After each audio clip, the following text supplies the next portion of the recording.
Paca, tatu, cutia não. Chat, vocês vão ficar bravos comigo se eu falar que eu descobri agora que é Cutia com U e Cotia com U é o nome do município? Eu fui pesquisar a fotinho da Cutia e achei que a grafia é com U.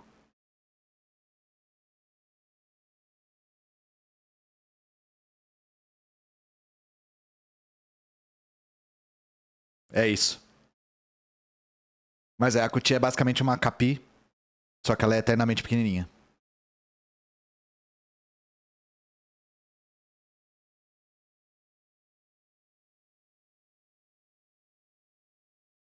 Bravo não, ligeiramente incomodado. Essa foi a melhor resposta possível.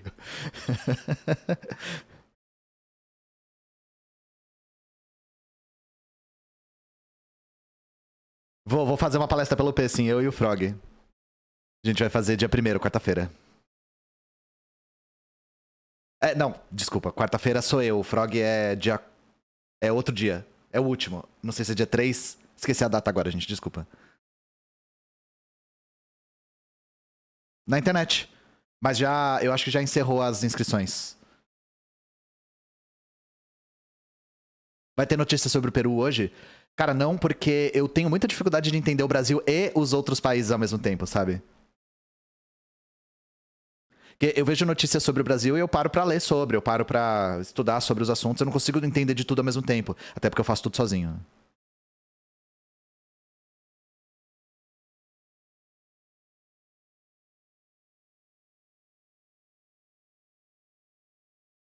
Cotia com O, Maranha? Eu não sei. Eu sei que Cotia é um município. Ian, eu era liberal, real, e odiava você porque você é muito bom e eu não conseguia contra-argumentar. Cara, sabe uma coisa que eu acho muito engraçada, que eu vejo principalmente no TikTok? Eu vejo, assim, gente de direita pegando vídeo meu e comentando assim: ah, também com essa retórica e essa dicção, qualquer coisa fica verdade. Eu fico tipo... Obrigado, camarada hater.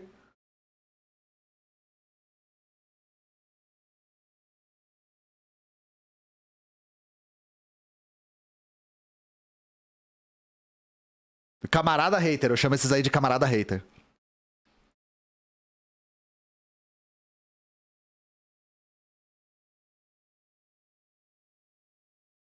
Já falou da suavemente comentado? Não, mas eu vou falar porque eu acho importante. Gente, pra evitar que isso se torne algo que não é, eu vou falar sobre uma coisa que eu evito fazer, mas nesse caso eu acho importante pela seguinte razão. Porque isso tem um recado maior no fundo da questão. Existe esse canal chamado Suavemente Comentado, que eu não conhecia. Em um determinado dia, assim que a guerra da Ucrânia tinha rompido, me mandaram um vídeo dela pra eu reagir, e era um vídeo dela defendendo basicamente a tese do Holodomor, né? Eu acho que foi o último react que eu fiz. Se não foi o último, foi um dos últimos. Por quê? Eu não gosto de fazer react. Eu não gosto e vocês não vão me ver fazendo react, pelo menos não nesse formato mais. De fazer reacts de canais de pessoas, assim. Por quê? Eu acho react um formato muito perigoso. O último foi do Paulo Guedes, mas, enfim, mesmo no caso do Paulo Guedes, foi bem pequenininho, né? Foi um comentário de uma coisa que ele falou no Flow. Eu acho o react um formato perigoso pela seguinte razão. Você está basicamente reagindo a uma outra pessoa que não tem o direito de se defender. Então é um formato um pouco delicado, porque você pode acabar ofendendo uma pessoa e tratando uma pessoa como inimiga, sendo que não necessariamente ela precisa ser. Então o que eu quero dizer é... Eu não vou fazer mais react nesse formato. Eu acho perigoso, eu não gosto de ofender as pessoas. Eu não gosto de antagonizar as pessoas. Tirando quem merece ser ofendido, tipo, enfim, figuras aí neonazistas e do núcleo duro do bolsonarismo. Vocês sabem de quem eu tô falando, né? Mas não o caso da Suavemente Comentado. O que acontece é que nesse vídeo ela me usou de clickbait, tá? E com todo respeito eu vou falar isso. Ela me usou de clickbait.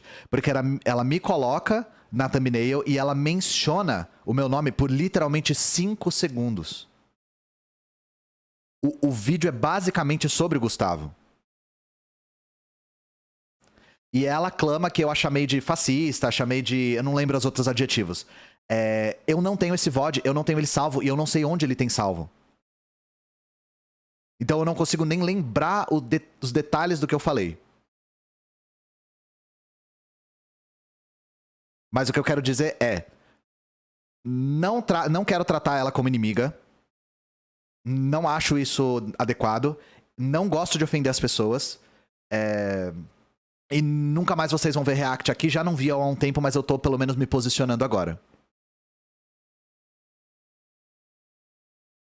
Mas sim, eu fiz um react do vídeo dela. Eu me arrependi imediatamente porque não agregou nada nem pra eu, nem pra ela, nem pra vocês, sabe?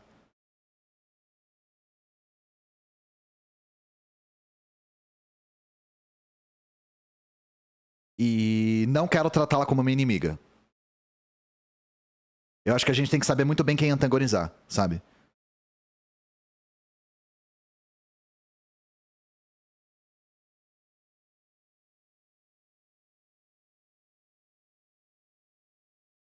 E eu cheguei nessa conclusão, gente, da pior maneira possível. E eu não me orgulho muito disso, não.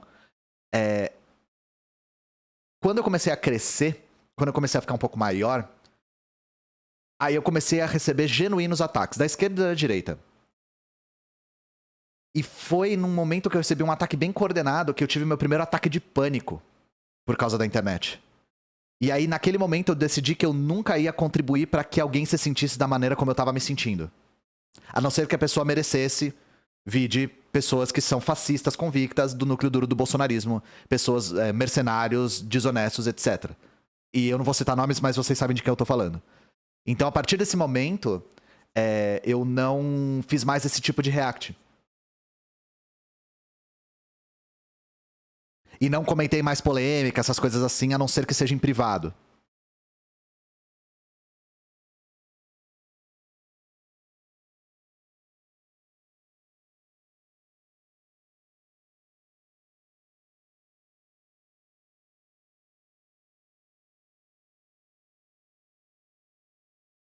Falou do Galo? Não mal. Eu falei que eu achei muito legal o que ele falou de mim dessa letra, porque mal sabe o Galo, não sei se ele sabe, mas ele deu um dos elogios que eu mais tenho apreço. Ele me elogiou de um jeito que eu admiro muito, que é... Ele basicamente Ele basicamente disse: Ian, tu é centralizadão, hein, mano? Pode crer, eu sou centralizadão, mano.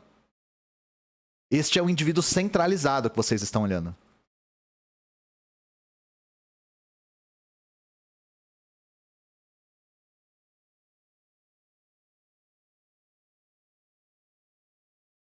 Gente, o nome do cara no chat é anticomunista keynesiano. Não dá bola pra ele não, tá? Não precisa banir, mas não dá bola pra ele não.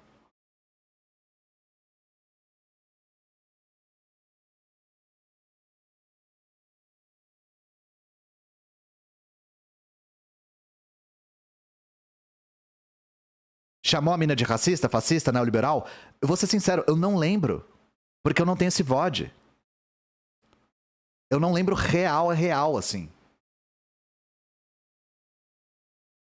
Mas aí é que tá. Uma pessoa falou um negócio no chat que eu acho importante. Em React fica muito difícil de você diferenciar se você tá criticando o argumento ou a pessoa.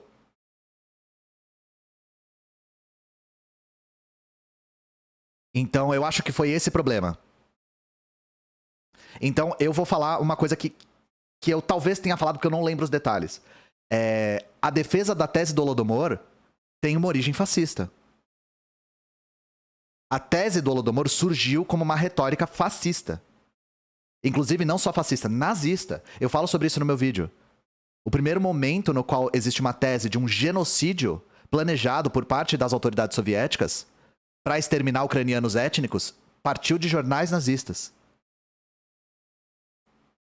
Então, se você defende essa tese, você, sabendo ou não, está defendendo uma tese que tem uma origem nazista. Mas aí entende como fica difícil saber se eu tô criticando a pessoa ou o argumento? E eu vou falar uma coisa pra vocês. Não é do meu feitio ficar chamando qualquer pessoa de fascista. Porque não é uma palavra que eu fico jogando pro ar. Eu acho que fascista é uma coisa muito específica. Só que nesse caso, eu tô falando sem pudor nenhum, porque literalmente surge essa tese em jornais nazistas.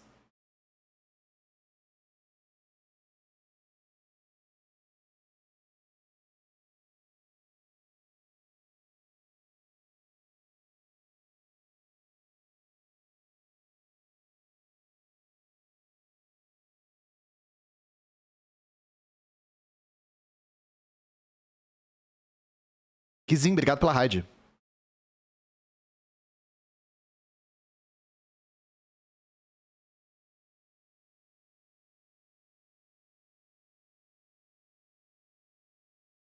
Ah, e que fique claro que eu não sou contra o formato React, tá? Eu tô dizendo que eu tô individualizando bastante. Eu não gosto de fazer. Por essas razões.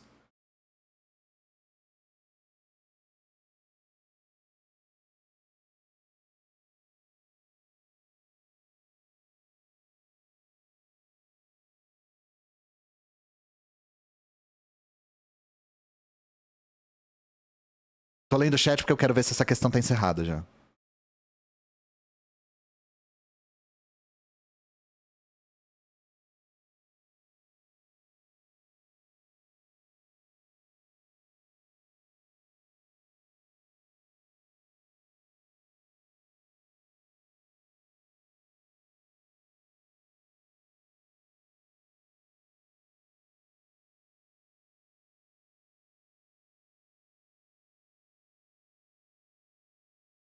Tá, não tô vendo nenhuma questão muito relevante de se responder aqui. Seguinte.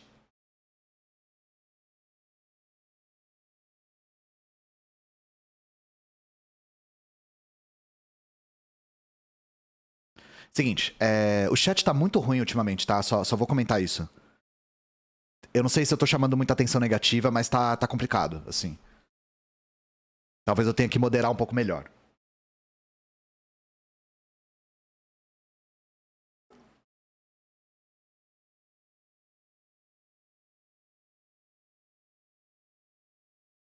Vamos falar então das notícias do dia.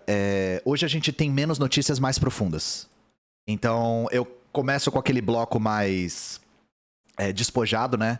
E pesquisando as notícias pra falar hoje pra vocês, eu me deparei com um dos jornais mais golpistas do país, que é o Estadão, né? Então nós temos aqui um artigo do Tássio Lohan no Estadão chamado Órgão do governo para combate à desinformação silencia sobre Lula chamar impeachment de golpe. Gente, se eu só falasse assim, órgão do governo para combate à desinformação silencia sobre Lula chamar impeachment de golpe, vocês iam achar que essa frase saiu da boca de quem? Ou tá em qual jornal? Eu ia chutar Revista Oeste, Gazeta do Povo, Caio Coppola, Rodrigo Constantino, sabe? Porque olha o nível de argumentação dos caras. A AGU, que vai abrigar uma procuradoria especial destinada a combater notícias falsas nas redes sociais, silenciou sobre a recente manifestação do governo do presidente Lula de golpe, chamar de golpe o processo de impeachment da ex-presidente Dilma Rousseff. O Estadão pede uma manifestação desde quarta-feira sobre se esse seria um caso classificado como fake news, mas não houve resposta. Gente, olha a petulância do cavalo, velho. O Estadão fala assim: nós solicitamos a classificação de golpe como fake news e ainda estamos publicando um artigo sobre como nós pedimos para que isso fosse classificado como fake news e estamos revoltados. Isso aqui tem nome, petulância, sabe?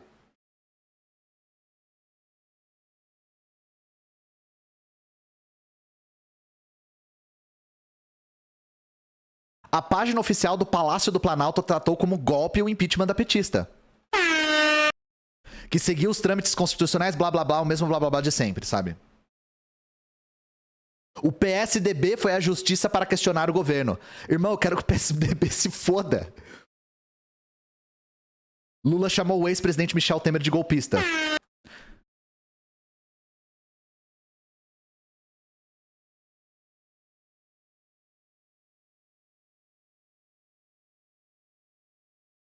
É isso, não tem mais nada relevante aqui pra eu ler. Mas eu só queria começar pra gente amaciar a questão, né? Então, assim, os caras é muita petulância, né, velho? O, ter... o terrível. Não é o editorialista, no caso, mas o terrível editorialista do Estadão, sim.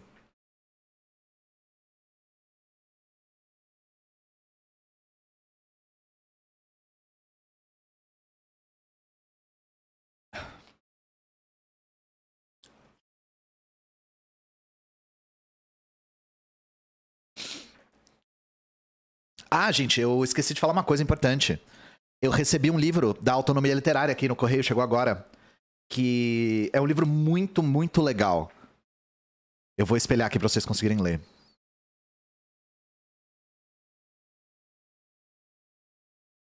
Cadê? Aqui. Os Camisas Negras e a Esquerda Radical.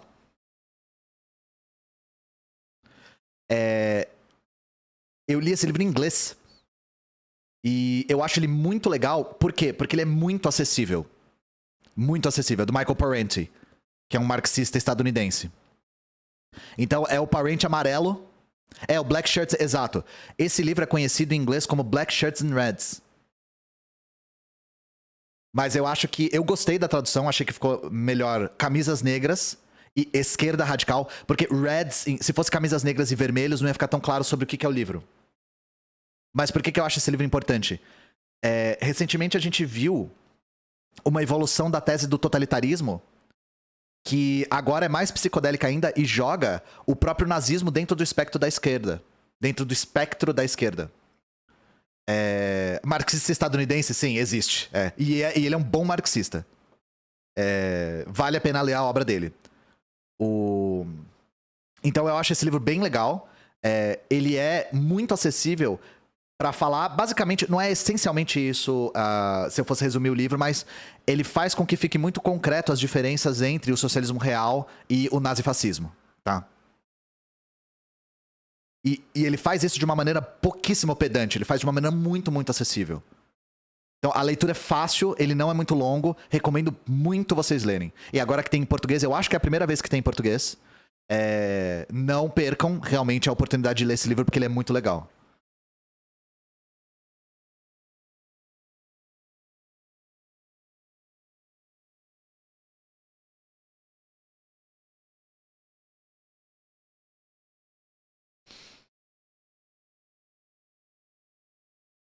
Vamos lá.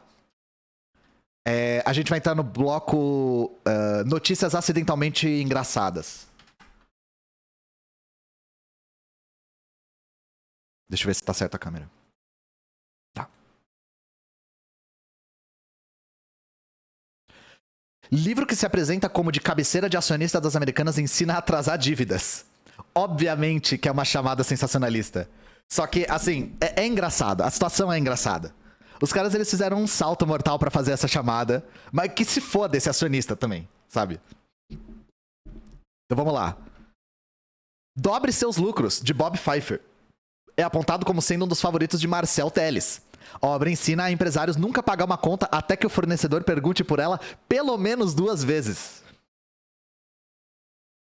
Então assim, gente, se você tiver que pagar uma conta e o cara te cobrar, se faça de desentendido. É a tática do ghosting.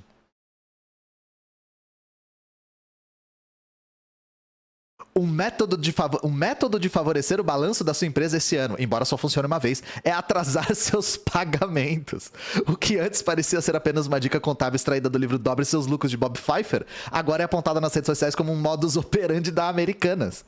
O motivo é que a obra publicada pela editora HarperCollins, com o ensinamento, informa em sua capa tratar-se do livro de cabeceira de Marcel Telles, fundador da Ambev, ao lado de Jorge Paulo Lemann e Carlos Alberto Sicupira. Ele também é um dos maiores acionistas da varejista, que entrou em recuperação judicial com uma dívida que supera 40 bi.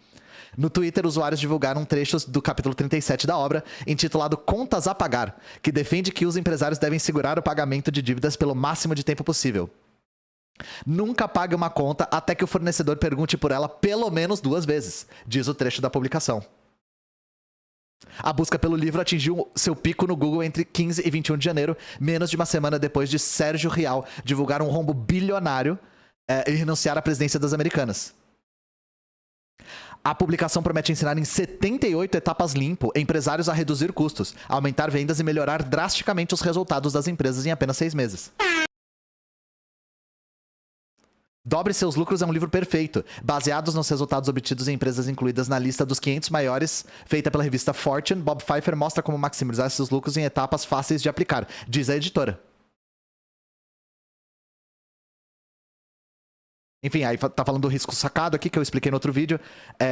Notícias acidentalmente ou intencionalmente engraçadas. É isso, dê calote, acredite nos seus sonhos, não pague suas contas.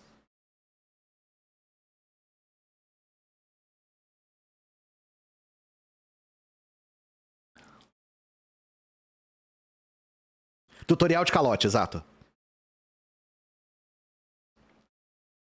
É o método Seu Madruga de CNPJ, né?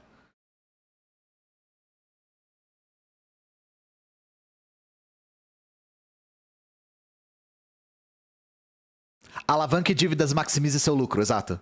Eu gosto dessas máximas.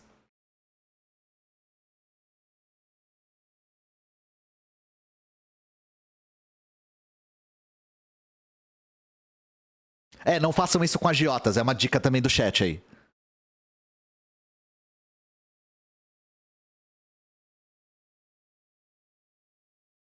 Isso aqui é uma notícia antiga, gente. Saiu no jornal agora, mas não é. Esse fato aqui não é novo. Eu esqueci de falar sobre isso quando eu voltei.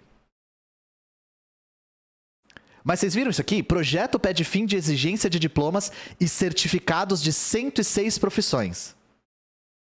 Chat, eu quero que vocês me digam uma coisa.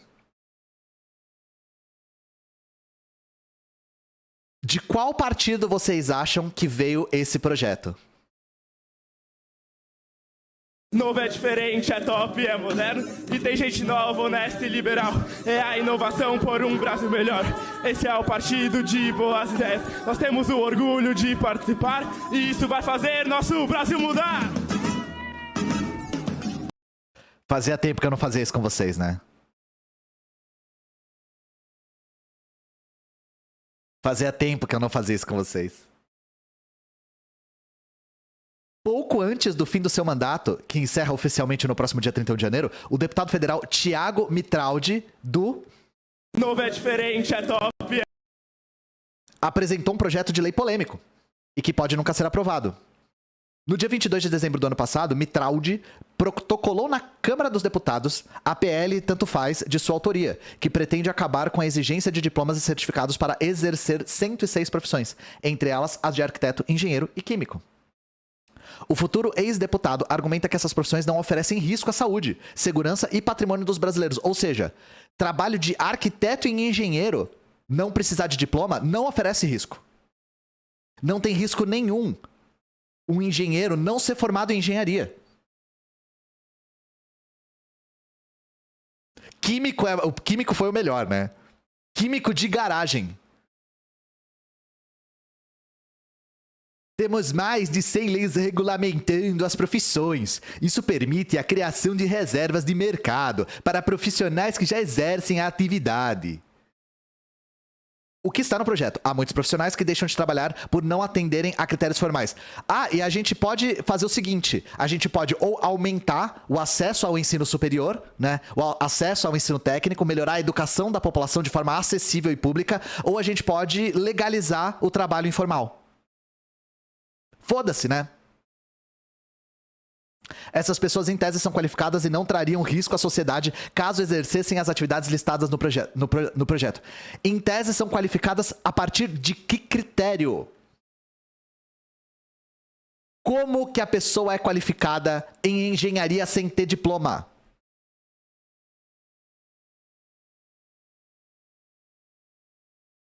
Para exercer uma atividade, os profissionais precisariam apenas de uma certificação emitida por entidade privada. Por entidade privada... Cara, é o Ancapistão.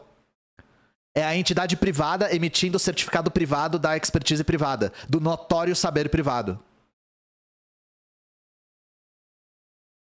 Caso cometam irregularidades no trabalho, esses profissionais ficariam submetidos a punições civis. Ou seja, se a casa que você construiu cair em cima e matar uma família, você é punido.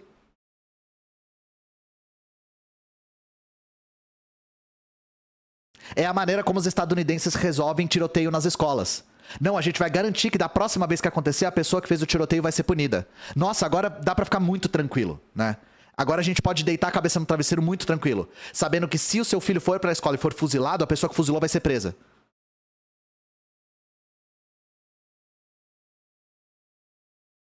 A desregulamentação das atividades melhoraria a competição e reduziria os custos da contratação de mão de obra. Ó aqui, ó. reduziria os custos de contratação de mão de obra. Podia ser só esse tópico. Eu sou do Novo.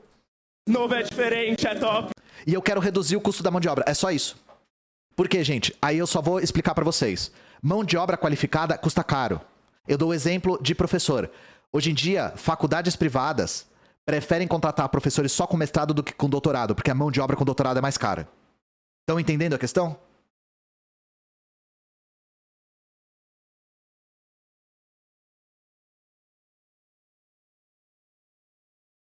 Quais os problemas? Parte das profissões listadas no projeto tem impacto direto na saúde e segurança das pessoas.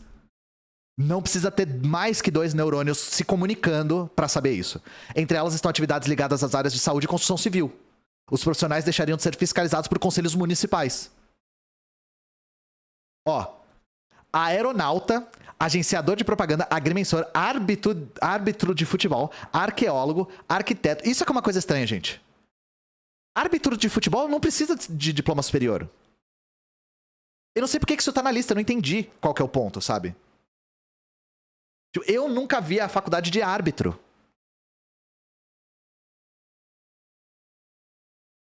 Arqueólogo, arquiteto, arquivista, artesão, artista, assistente social, atividades pesqueiras, ator, atuário, barbeiro, bibliotecário, biólogo, bombeiro civil, cabeleireiro, cenógrafo, cenotécnico, comerciário, conselho regional de economista doméstico, contador, contra-regra, corretor de imóveis, corretor de moda, corretor de seguros, cosmetólogo, depilador, designer de interiores e ambientes, desobriga aprovação no exame de ordem para ser advogado.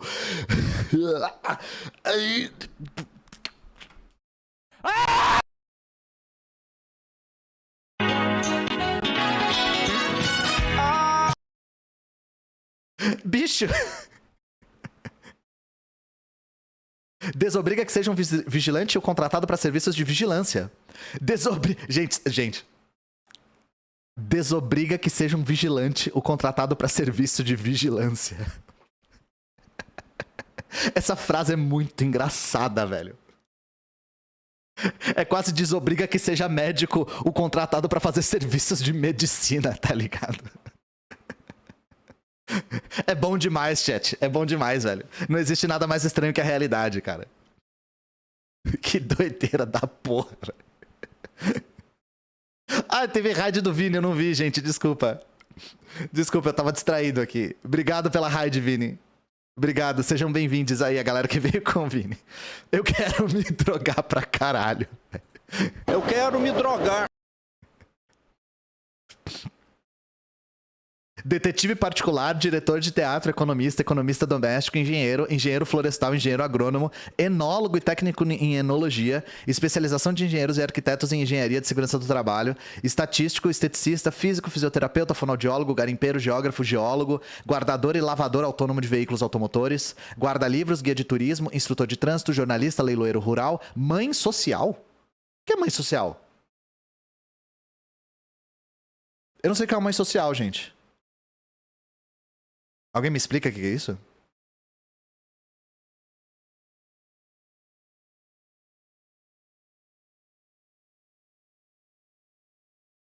Eu não sei o que é mãe social.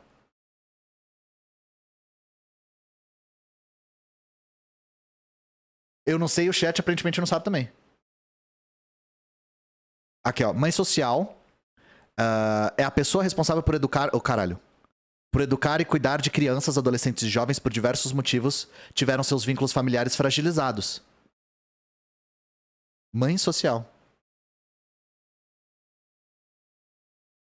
Dedicando-se à assistência do menor, exerça o cargo a nível social dentro do sistema de casas-lares. Tá, eu não sabia que isso chamava mãe social. Não conhecia esse nome.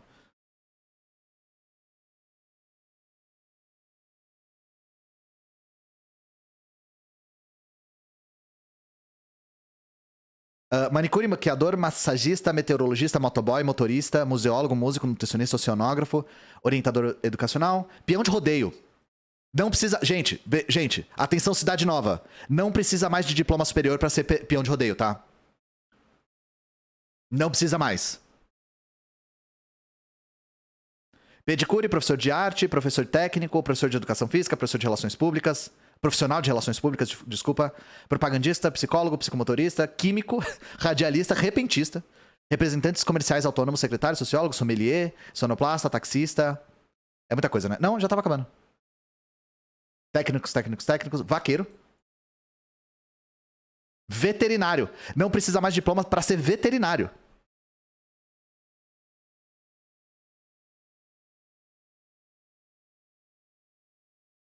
Psicólogo é foda, né? Mas, gente, já tem um monte de psicólogo aí que não tem diploma. Eles chamam coach. Aqui, ó, psicólogo. Isso aqui chama coach.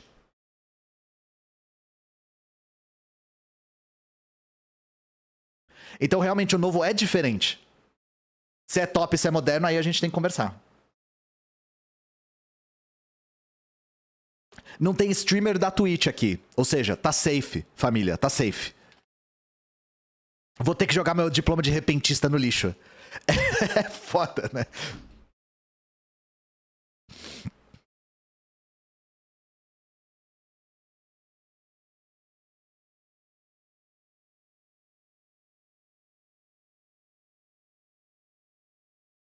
Eu quero me drogar. E uma das coisas que tá virando temática aqui no canal já é moradia merda. A gente falou várias vezes de moradia merda aqui. E aí, de repente, viralizou isso aqui, né? Anúncio de aluguel no Rio viraliza com mini suíte com colchão ao lado do chuveiro e da privada. Chat, qual que é a regra que eu falei quando a gente falou daqueles apartamentos na Coreia? Qual que é a regra número 1 da humanidade? Que eu acho que qualquer sociedade humana tem. Não cague onde você dorme. Não cague onde você dorme. Imagina sair do... Imagina o colchão ficar todo cheio de umidade por causa do vapor do chuveiro. Agora tu tem que morar dentro do banheiro, irmão.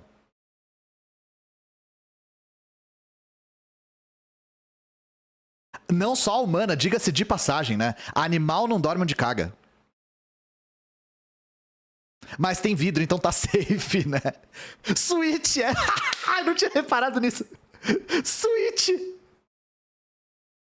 É uma suíte que você mora dentro do banheiro. Então é suíte, o banheiro tá perto, né? É bom demais, chat. Suíte. É uma suíte desconstruída. Arquiteto sem...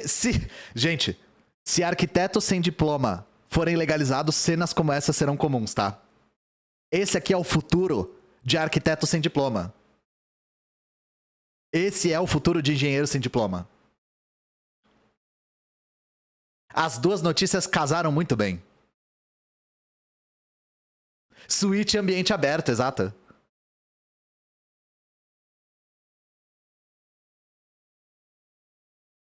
Excelente quarto no coração de Botafogo, localizado na principal rua do bairro, com fácil acesso e perto de tudo que o bairro oferece, em frente ao ponto de ônibus e 8 minutos do metrô Botafogo. Eu não sei qual é o sotaque de carioca playboy. Eu sei o de paulistano, que é o sotaque do Mamãe Falei. Mas o de carioca... Existe um sotaque, perguntando pros cariocas do chat, existe um sotaque de carioca playboy? Existe esse... Felipe Dilon é uma boa referência. Não existe? Alexandre Frota? Falam tanto dos meus pornôs. Dudu Bananinha... acho que do Dudu Bananinha e do Flávio é sotaque de miliciano, né? O sotaque do Flávio Bolsonaro, pra mim, é sotaque de miliciano. Nem de playboy, exatamente, assim.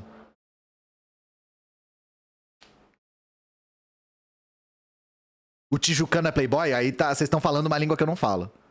Carlos Piloto, boa referência, boa referência.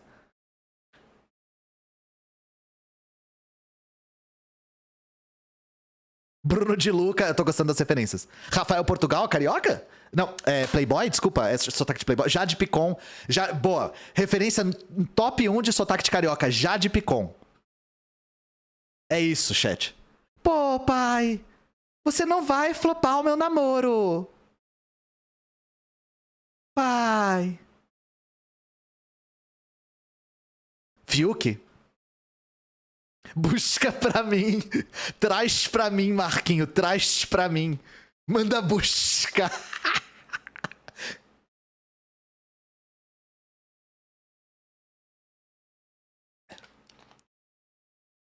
Quem nunca teve o privilégio de ver a Jade Picon atuando e fazendo um sotaque de carioca, vocês não sabem o que vocês estão perdendo.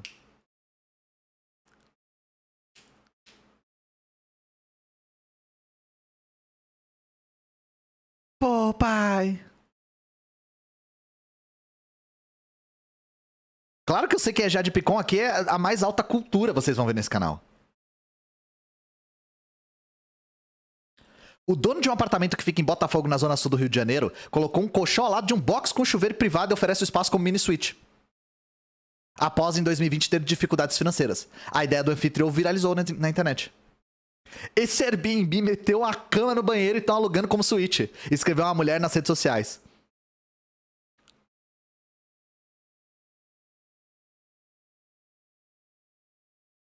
Show de bola, tudo limpo, organizado e bem localizado. Ótima localização em Botafogo, tudo funcionou bem. Experiência fácil e agradável. Fácil e agradável. Chat, não dorme onde você caga. Chat, não escuta a galera do Botafogo, não escuta.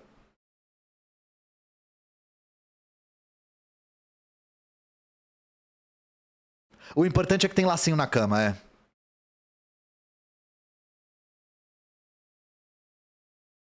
Experiência.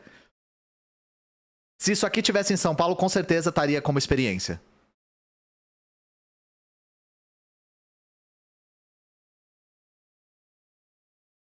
E aí, falando em moradia merda, vamos passar pra uma notícia séria aqui. Que eu tenho que ler em off. Então, olha só, gente. E eu tô falando sério mesmo. É uma notícia da Veja, da redação da Veja. Peço perdão por ler Veja, mas a notícia não tanto diz respeito a essa linha editorial da Veja, né? Incêndio em favela na Coreia do Sul deixa centenas de pessoas sem moradia. Gente, vocês sabiam que tinha favela na Coreia do Sul? Vocês sabiam disso? E quando eles falam favela, não é um eufemismo, assim. Ou não é um exagero, digamos assim. Eu vou mostrar pra vocês as fotos.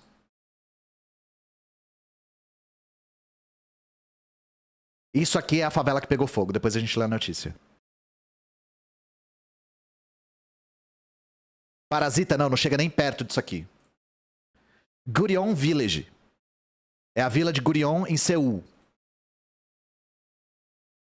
É uma favela que tem lá, que as casas são construídas de basicamente resíduo industrial. Olha a situação dessas pessoas, gente.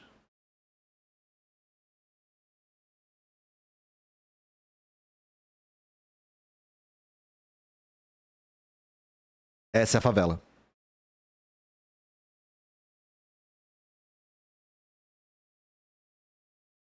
Então é um negócio mais cyberpunk do que as favelas no Brasil, porque eles são feitos de chapa de metal, de coisas que sobraram de fábricas, assim.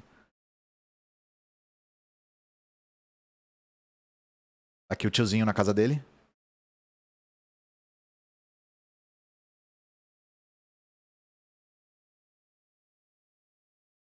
Tá muito grande aqui, né? Tá difícil de ver.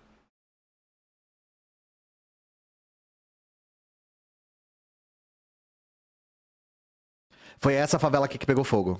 Então vou deixar a fotinho dela aqui pra gente ler. Aqui, ó. Dela toda.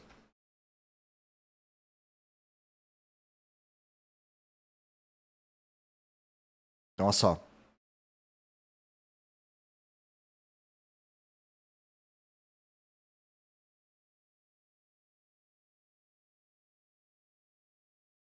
Um incêndio de grandes proporções atingiu a parte de uma favela na capital sul-coreana, Seul, e destruiu 60 casas. Cerca de 500 pessoas foram retiradas à força da região periférica, mas autoridades afirmaram que não há vítimas até o momento. Os serviços de emergência levaram 5 horas para apagar o incêndio, que começou antes do amanhecer em Gurion Village, uma favela que fica do outro lado de uma rodovia do afluente distrito de Gangnam. Gangnam Style, lembram? Gangnam é o nome de um distrito. Gurion é uma das últimas favelas remanescentes na capital e se tornou um símbolo da desigualdade na quarta maior economia da Ásia. Muitas das casas que foram destruídas eram feitas com papelão e madeira e cerca de 1.000 pessoas moravam no complexo. Aqui tem uma outra foto dela. 10 helicópteros e centenas de bombeiros e policiais juntaram-se aos esforços para apagar o incêndio. Segundo as autoridades, destruiu cerca de 10% das casas. Favela é propensa a incêndios e inundações. Os problemas de segurança e saúde são abundantes. O governo revelou planos para desenvolvimento e realocação após um grande incêndio em 2014, mas os esforços não avançaram. Em meio a uma guerra... presta atenção, hein? Eu vou ler o parágrafo todo de novo, porque ele é importante. O governo revelou planos para redesenvolvimento e realocação após um grande incêndio no final de 2014, mas esses esforços não avançaram em meio a um cabo de guerra de décadas entre proprietários de terras, moradores e autoridades.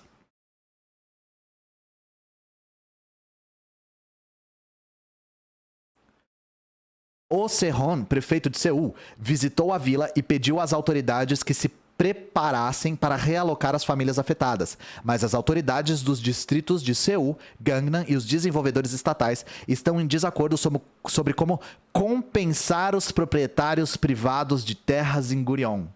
Eles ainda não chegaram a um acordo sobre os residentes, a maioria dos quais são poceiros, têm direito ao apoio do governo para realocação e moradia. Gente, as pessoas vivem numa situação subhumana. E o governo não consegue resolver porque não chegou em acordo com os proprietários.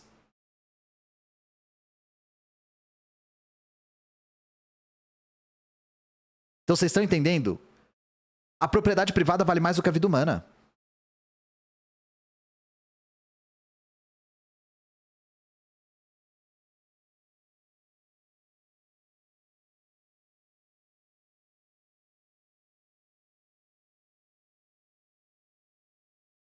Tá, enfim. O ponto é esse. Mesmo os países de capitalismo mais desenvolvido têm problemas seríssimos habitacionais, gente. Seríssimos. Por quê? Porque os interesses públicos entram em choque com a propriedade privada. Isso aqui é favela Gangnam Style, sabe? E o problema tá claro aqui, mesmo que seja na Veja. Por que essas pessoas têm esse problema? Por causa dos proprietários. Tá claro aqui.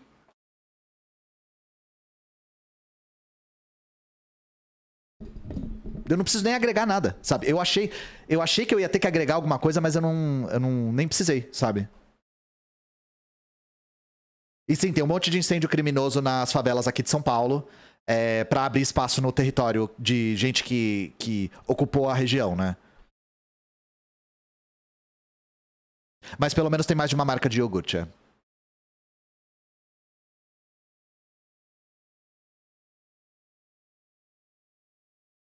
E falando em desigualdade, saca só. Pô, gente, sabe, eu sou nem comunista, nem capitalista. Eu gosto do modelo nórdico. Eu acho legal o modelo da Suécia. O modelo nórdico é mais ou menos o que eu acho que é legal. As pessoas ganham dinheiro e vivem muito bem e tal. Euronews, desigualdades são cada vez maiores na Suécia. A ponte em construção desencadeou um aceso debate em Estocolmo. A ponte ligará duas realidades contrastantes. O bairro desfavorecido de Rinkeby e a cidade mais rica de Sandbyberg. Sandbyberg, uma coisa assim. Enquanto a extrema-direita sueca, que está no poder agora, receia que a ligação espalha criminalidade que associa à imigração, os residentes acreditam que a ponte não só facilitará a deslocação, mas também refreará a segregação. Nossa repórter Valérie Gorriat descortina a realidade subjacente na Suécia, onde a desigualdade socioeconômica nunca foi tão elevada. Rinkeby é um dos centros de violência em bando na Suécia. Os crimes mortais aumentaram quase 40% num ano no país. Para refrear o problema, o governo defende uma política de imigração mais restritiva e mais deportações. Essa é uma moeda de troca utilizada pelos partidos de coligação governamental para assegurar o apoio do partido de extrema-direita Democratas Suecos. A maioria dos jovens suspeitos nasceu na Suécia. Eles são suecos, para onde que eles vão enviar? Questionou-se Clarissa Seydoux.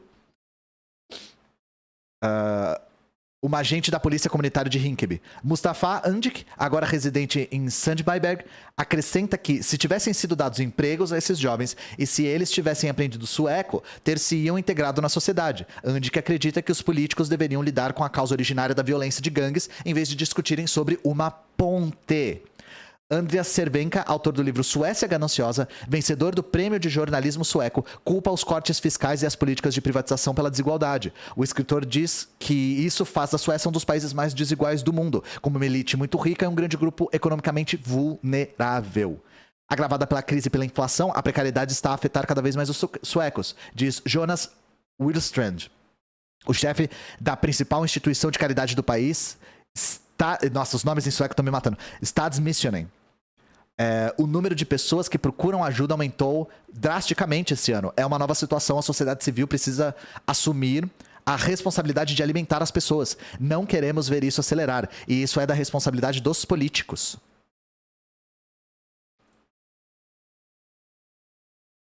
Então houve uma crise na Suécia, teve aumento da pobreza, a extrema-direita se aproveita da situação de penúria, empurra a galera pra direita, dizendo que as causas da penúria são a imigração. E é assim que surge um fenômeno de extrema-direita na Suécia, que agora tá no poder. Então é isso, pau no cu do modelo nórdico, não existe modelo nórdico, o nome do modelo nórdico é capitalismo, tá? E ele tem todos os problemas que o capitalismo já tem.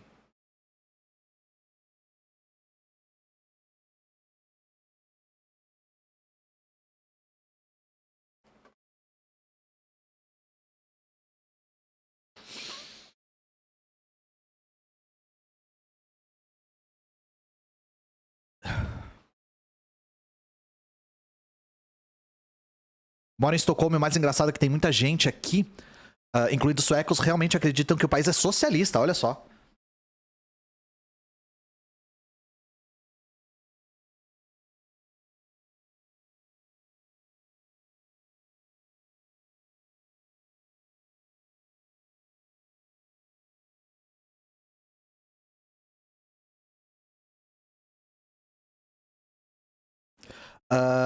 Professor Felipe Leão, professor de cinema marxista, que analisou um vídeo do Brasil Paralelo.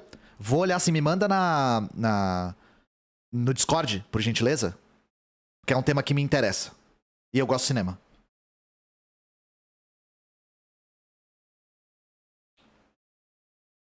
E, gente, eu vou violar uma regra aqui do canal hoje. Que é falar do Metrópolis. Que é um jornal que eu não falo porque eu acho um dos piores jornais do Brasil. Mas a notícia é importante. E eu só vi esse levantamento sendo feito nesse jornal. Mas isso aqui é importante pra gente debater um assunto. Metrópolis, infelizmente. Hits do YouTube da PM de São Paulo tem mais de 84 milhões de visualizações. Vamos ler, depois a gente comenta.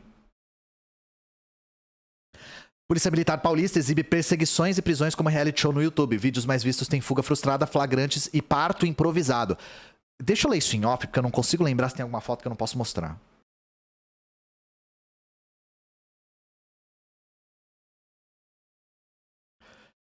Com mais de 885 mil inscritos e cerca de 1.300 vídeos publicados, o canal oficial da PM em São Paulo no YouTube tem sido utilizado para publicar filmagens de perseguições e prisões em flagrante, exibidas como uma espécie de reality show policial. O Metrópolis mostrou que as câmeras corporais acopladas nas fardas dos agentes, consideradas vitais para elucidar abordagens que resultam em confronto, têm servido como fonte para uma atividade paralela de autopromoção da PM. São essas câmeras que o governador Tarcísio de Freitas disse que queria retirar. Ao estilo de séries de programas policialescos, o canal divulga edições de ocorrências gravadas em tempo real, totalmente em primeiro plano, sob o ponto de vista da polícia militar. Com frequência, as chamadas são sensacionalistas como Cai Cai Ladrão, Bote na Mosca, para exaltar o triunfo dos policiais. Entre os campeões de visualizações estão vídeos de flagrante de prisão, fuga desastrada de assaltante, invasão de cativeiro, perseguição da rota e mesmo parto improvisado. Os vídeos mais vistos, um flagrante de um cara tentando roubar um carro... assalto a uma... Como é que é? Tá escrito assalto a uma bijuteria. Não sei se é uma loja de bijuteria. Invasão de cativeiro. Operação de uma equipe da rota. E um parto improvisado aqui. Para o professor da Fundação FGV e especialista em segurança pública Rafael Alcadipani, esse modelo de comunicação adotado pela PM de São Paulo é uma espetacularização da atividade policial e pode colocar os policiais em risco. Abre aspas. A comunicação deveria ser mais sóbria e mais simples para informar a população. Esse tipo de comunicação não informa muita coisa para a população, inclusive até gera um pouco de medo se depender do vídeo, mostrando a realidade dessa maneira, o policial como herói. Reforça estereótipos culturais de polícia muito negativos, que termina por colocar os policiais em risco. Eu preciso respeitosamente discordar do professor. Eu acho que o policial não devia poder ter canal no YouTube. Ponto. Devia ser ilegal a polícia militar ter canal no YouTube. É só isso, sabe? Primeiro, começo de conversa, a polícia tinha que ser desmilitarizada. 1. Mas, 2, se ela não for, não pode ter canal no YouTube. Não deveria poder ter.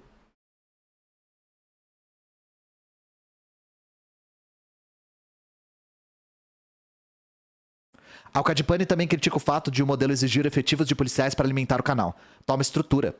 Quantos policiais estão lotados na comunicação social para fazer esse tipo de trabalho, que são retirados das ruas, que não estão efetivamente no seu trabalho de patrulhamento especializado. Eu não gosto muito desse argumento também. Esse argumento é muito comum entre pessoas que são favoráveis à atuação da PM. Que é, a PM tem que desburocratizar o seu serviço para estar na rua e defender a população. Por que isso é um problema? Porque isso desemboca no argumento de que mais policiamento resulta em mais segurança, o que não é verdade, tá? Não é verdade. E qual que é o problema? Gente, isso aqui pra mim é o reflexo de uma coisa muito perigosa que se forma nas polícias militares brasileiras, que é o complexo de herói. Então, por exemplo, não é incomum nós vermos policiais que foram presos em confronto por fazerem alguma atividade ilegal dizerem que estavam querendo proteger a população. São policiais que sentem que são o The Punisher, que saem pra rua pra caçar vagabundo. Se vocês ouvem PMs falando, eles sempre se referem ao suspeito como bandido. E a função dele como policial é salvar a nação como um herói caçando o bandido. Então é essa síndrome de herói individual que vai fazer a diferença porque vai botar bandido na cadeia. E isso puxa muito jovem pra dentro da polícia, porque são jovens que querem ser esses heróis. E aí eles assistem esses vídeos, que tem milhões e milhões de views, os comentários são todos, tem que matar bandido mesmo, tem que prender, parabéns pelo trabalho da polícia, vocês são heróis, vocês estão salvando a nação. E isso vem muito de uma população que tá cansada da violência urbana. Então, é uma população que tá cansada da violência urbana, não vê saída fora da violência policial como contraponto, quase combater com fogo como fogo. E vem nesses policiais a solução, mesmo que lenta e mesmo que sem evidência nenhuma, para esse incômodo com a segurança pública. Só que aí a questão é, a gente viu isso na notícia sobre a Suécia. Quando falam que a esquerda radical não tem políticas para a segurança pública, a gente sempre responde a mesma coisa. A gente tem a política para segurança pública. Sabe qual que é a política para segurança pública, gente? Pleno emprego. O pleno emprego diminui a criminalidade vertiginosamente. A criminalidade não é reflexo da índole das pessoas, gente. A criminalidade em escala, tá? Não existe pouca criminalidade, por exemplo, sei lá, onde que tem pouca criminalidade? Na Alemanha, sabe? Tem pouca criminalidade na Finlândia. Não existe pouca criminalidade lá porque a índole dos alemães é melhor do que a índole dos brasileiros. Porque os alemães são honestos e os brasileiros são desonestos.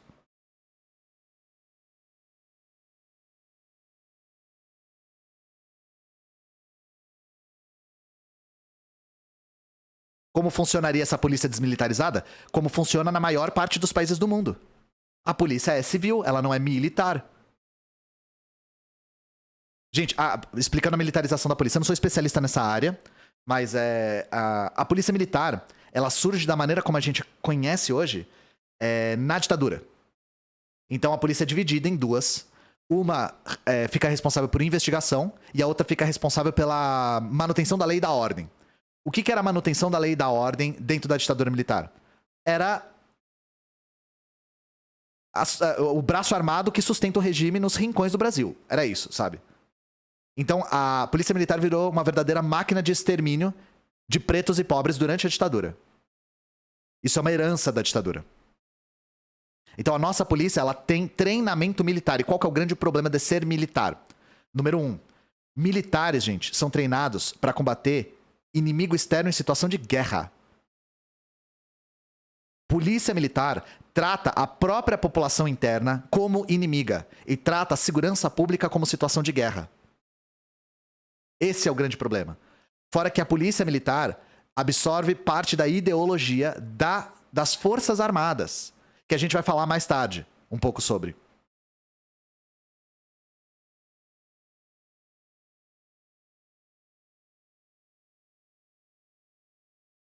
Então, as polícias militares se tornaram basicamente a estrutura reminiscente da ditadura militar.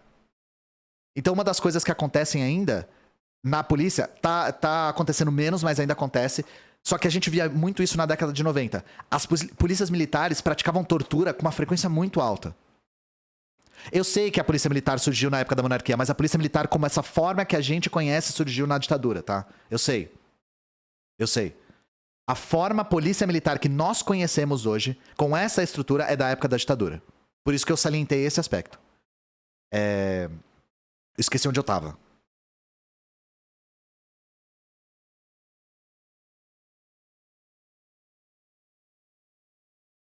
Eu esqueci onde eu tava, gente. Me perdi. Deixa eu só ler um comentário aqui. Particularmente no Rio de Janeiro, a bandidagem é outro nível se comparado com outros países. É nível de guerra praticamente. Você tá falando das polícias? Das milícias? Você tá falando do governo do estado? Que aí eu concordo com você. E aí a sua solução pra sua bandidagem é o quê? Mais polícia? Que eu adoraria saber qual é a sua solução.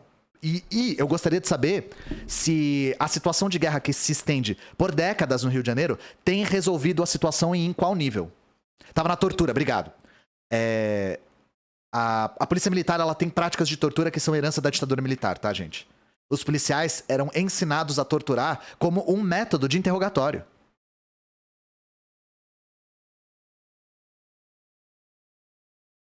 Entendem?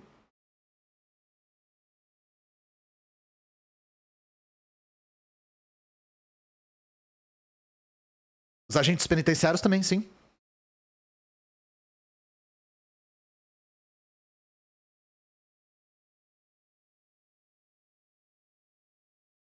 Então, pra mim, não tinha que ter canal de YouTube de policial militar, ponto final.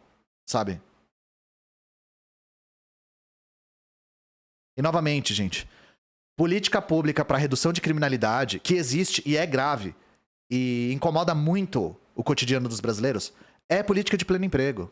É política de acesso à educação, sabe? É política de plena moradia. É política de acesso à alimentação de qualidade. Isso é política de segurança pública. Mais policiamento não é solução para segurança pública e isso é empírico. Mais policiamento não resolve a situação de segurança pública em nenhum lugar. Causa mais morte de policial e de civis. Os dois, sabe?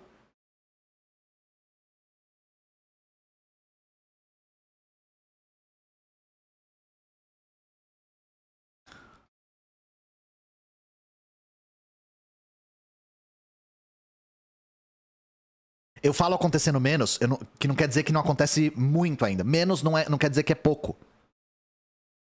É que depois da ditadura militar, depois da época da ditadura, em 85, a polícia militar ficou intacta. E eram policiais que literalmente tinham aprendido a torturar para a ditadura.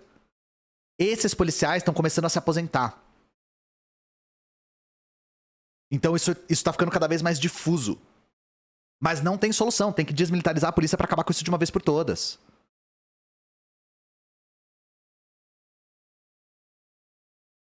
Tem como atingir pleno emprego estável no capitalismo? Não. Não, porque o pleno emprego não é desejável pro capitalismo. O pleno emprego no capitalismo faz com que os salários tendam a subir.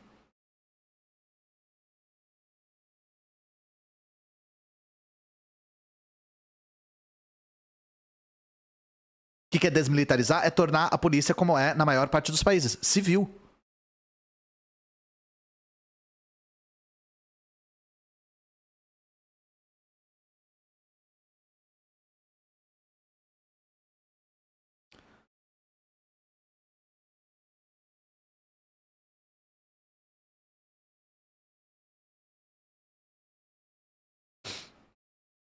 Você acha que o pleno emprego, entre aspas, no governo Dilma ajudou o golpe? Sim, acho.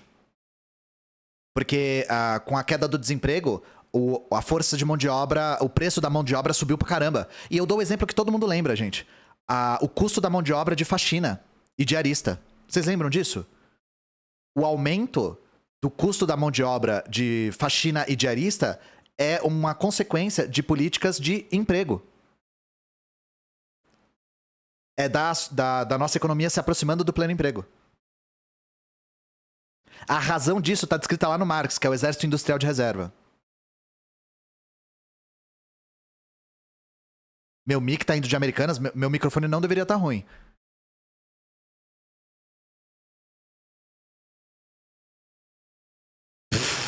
Eu caí num texto de liberais, do Instituto Liberal, com falácias marxistas do Exército Industrial de Reserva. Primeira fase, imagine um mercado de limões. Imagina, chat. Imagina que você tem 2 vacas, e cada vaca tem um limão.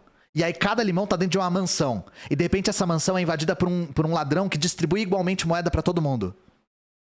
Aí, dentro dessa mansão com vacas e limões, tem um professor. E esse professor resolveu fazer um experimento.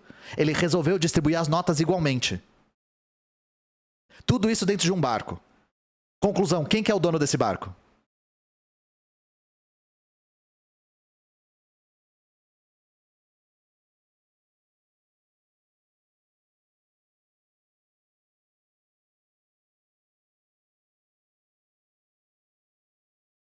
Imagina, gente, imagina. Analogia is my passion, né? Gente, eu vou dar uma pequena pausa aqui. E aí a gente volta com atualizações sobre coisas que a gente vem falando ao longo desse mês, né? Então vamos lá? Vamos ficar com as capivaras um segundinho?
Eu quero me drogar. Vocês estão bem, gente?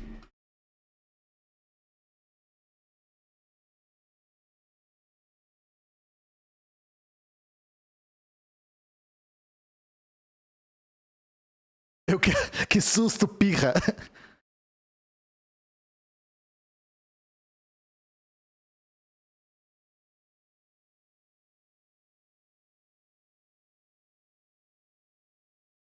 Vamos lá. Atualizações a respeito das coisas que têm acontecido, né?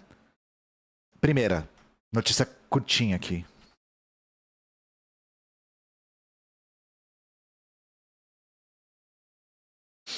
Tinha na casa de todo mundo, diz Valdemar da Costa Neto sobre minuta golpista de Torres. Eu não sei o que aconteceu, mas o Valdemar da Costa Neto tá resolvendo jogar a merda no ventilador. Total, assim, agora. Ele tá tipo, foda-se o Bolsonaro e foda-se o Torres também.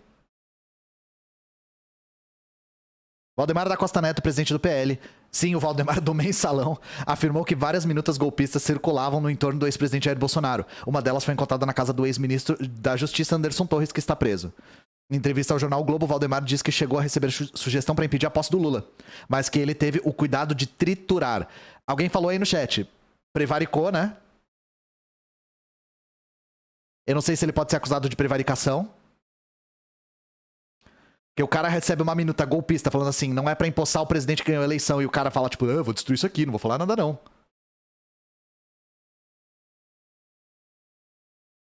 Nunca comentei, tá comentando agora. Mas recebi várias propostas que vinham pelos correios. Tinha gente que colocava o papel no meu bolso dizendo que era como tirar o Lula do governo. Advogados me mandavam como fazer utilizando o artigo 142. Tive o cuidado de triturar. Muito cuidadoso você, Valdemar. O chefe do partido de Bolsonaro disse que documentos desse tipo podiam ser encontrados na casa de todo mundo. Aquela proposta que tinha na casa do ministro da Justiça, isso tinha na casa de todo mundo. Muita gente chegou pra mim agora e falou, pô, você sabe que eu tinha um papel parecido com aquele lá em casa? Imagina se pegam. Imagina, né, chat? Faz me rir, né? Vocês não estão achando engraçado, gente? Eu tô achando uma graça. Casualmente, todo mundo do governo tinha minuta golpista em casa, chat.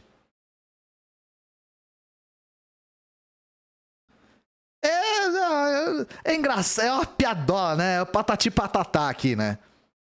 Imagina se pega no olho, né?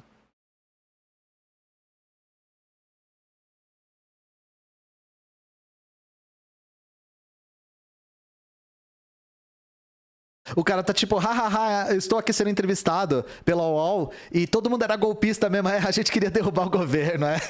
Quando? Ah, mês passado, foi mês passado isso. Valdemar também afirmou que Bolsonaro teria sido pressionado a fazer algo errado e que havia gente que achava que ele podia dar o golpe. Bolsonaro não quis fazer nada fora da lei. A pressão... Chat.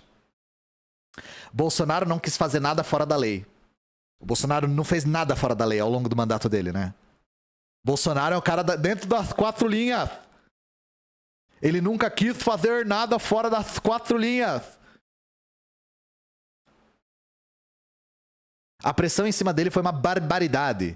Como o pessoal acha que ele é muito valente, meio alterado, meio louco, achava que ele podia dar o golpe. Ou seja, o pessoal que queria dar o golpe queria usar o Bolsonaro de idiota útil. E se falhasse, quem ia ser preso era ele. Foda-se. Usa ele de peão mesmo, sabe? Ele não fez isso porque não viu maneira de fazer. Agora vão prendê-lo por causa disso? Sim, vão prendê-lo por causa disso. A gente vai prender ele por causa disso e por causa de outras coisas também. Bolsonaro tava um pó. Achei que ia morrer. Estão deixando a gente sonhar, chat. Estão deixando a gente sonhar, chat.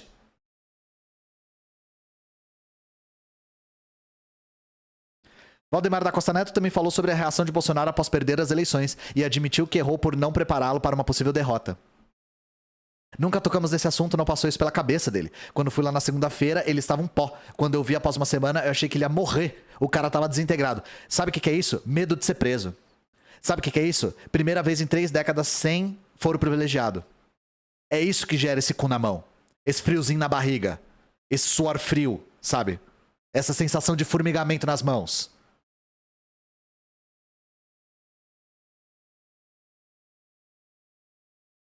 Enfim, da minuta a gente já falou extensamente, né?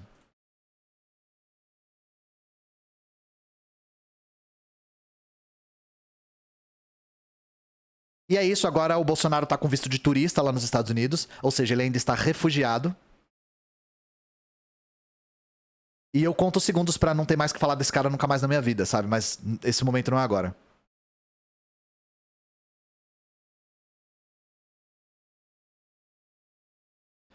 E aí, falando nesse filho da puta, eu vou mostrar uma imagem que tem uma foto que me dá náusea. Militares do exército tinham um grupo de WhatsApp com garimpeiros para avisar sobre as ações no território Yanomami. Cara, essa foto do Bolsonaro de cocar me dá náusea, velho. Me deixa tonto, sabe? Relatórios mostram a inação de Marcelo Xavier, alçado ao comando da FUNAI por Sérgio Moro, e o conluio de militares na região. Em 92, Bolsonaro apresentou decreto para impedir a demarcação do território Yanomami. O território Yanomami foi demarcado em 92. Plínio Teodoro na Fórum. O conluio de parte significativa do exército com o projeto predatório de Jair Bolsonaro se estendeu ao território Yanomami, onde centenas de crianças morreram e muitas estão sendo resgatadas para tratamento médico, diante das inações do ex-governo para prometer um genocídio da população indígena na Amazônia. Deixa eu ver se tem alguma foto que eu não posso mostrar aqui. Não exatamente. 2 relatórios preliminares da inteligência da Fundação Nacional dos Povos Indígenas, feitos em 2019 e divulgados nesta quinta-feira pela Folha de São Paulo, revelam que militares do 7º Batalhão de Infantaria da Selva do Exército estavam em um grupo de WhatsApp com garimpeiros para avisar sobre as ações que seriam desencadeadas na região Yanomami. Segundo a Folha, relatos de indígenas e garimpeiros listam nomes, patentes e até números de telefone celular dos militares que recebiam propina para avisar sobre as ações na região.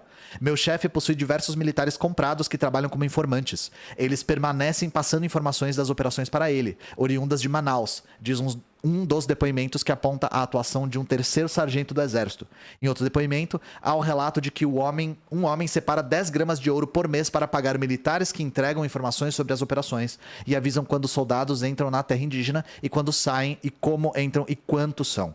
Os relatos de julho e de agosto de 2019, quando o delegado da Polícia Federal Marcelo Xavier, ligado aos ruralistas, foi escalado para o então ministro da Justiça, Sérgio Moro, para presidir a FUNAI. Reportagem de Carlos Madeiro no portal UOL da quinta-feira revela que o anseio pelo extermínio do povo Yanomami é um projeto antigo de Bolsonaro. Em 92, quando ainda perambulava pelas margens do Congresso Nacional, Bolsonaro apresentou um decreto legislativo que pretendia revogar portaria do Ministério da Justiça que demarcou a terra indígena Yanomami. Com base nas informações de militares, Bolsonaro justificou o decreto dizendo que seria necessário para a defesa do território nacional uma faixa de 150 km de distância da fronteira aérea do território indígena. Assim como no livro A Farsa Yanomami, publicado em 95, quando o decreto foi arquivado pela Câmara, pela Biblioteca do Exército, Bolsonaro questiona até mesmo a existência de Yanomamis no Brasil. O total de índios encontrado pela FUNAI é realmente brasileiro ou venezuelano? Afinal, a área demarcada é a fronteira demarcada e o índio tem atividade nômade, afirmou na justificativa do projeto. Vamos aproveitar então para já falar desse livro. Eu acho que é uma boa deixa pra gente falar sobre esse livro aqui, ó.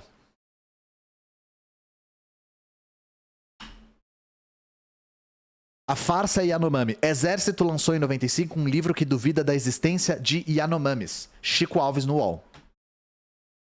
A resistência de generais bolsonaristas a ajudar as comunidades indígenas e a insistência desses militares em facilitar a exploração econômica da floresta, mesmo que através de garimpo ilegal, são baseadas em um conceito antiquado de soberania nacional. Para muitos oficiais do exército, a defesa dos grupos Yanomami não passa de um pretexto para que governos estrangeiros ocupem a Amazônia através de ONGs para tirar a região do controle do Brasil.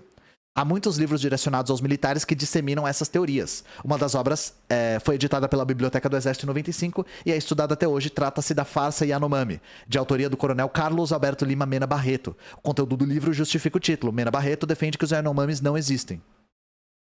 Segundo ele, o gentílico Yanomami é nada mais do que um astucioso e torpe artifício imaginado para reunir tribos, grupos e subgrupos diferentes no mesmo conjunto etnográfico e assim, de forma sutil e bem ao gosto da mídia, mudar o mapa da Amazônia pelos mais nobres motivos e sem maiores traumas. Para o autor, o agente dessa criação seria a fotógrafa suíça naturalizada brasileira Cláudia Andujar, que teria convencido os indígenas a passar por esse processo de yanomização com o objetivo exclusivo de atender a interesses alienígenas. Mena Barreto relata que tinha conhecido indígenas naquelas áreas entre 69 e 71 e quando voltou ao local, em 85 e 89, os viu se identificando como Yanomamis. Tá, vamos lá. Isso aqui é muito importante, tá? Muito, muito, muito importante. Gente, vocês já viram o Bolsonaro, o General Heleno, falando que terra indígena no Brasil é grande demais, que é do tamanho de não sei quantos estados, que o Fundo Amazônia é uma conspiração para violar nossa soberania, que a Declaração dos Direitos dos Povos Indígenas é um documento de lesa pátria. Vocês já ouviram isso? Eles não tiraram isso da cabeça deles. Eles estão repercutindo a formação que eles tiveram na academia militar. Isso é muito antigo, tá? Muito, muito, muito antigo. E isso a gente consegue traçar desde o Serviço de Proteção ao Índio, do SPI na década de 10 do Brasil. E esse livro aqui é um dos livros que até hoje eles estudam. E vocês não têm ideia da loucura desse livro. Essa notícia não fez jus a esse livro. Deixa eu trocar a câmera aqui.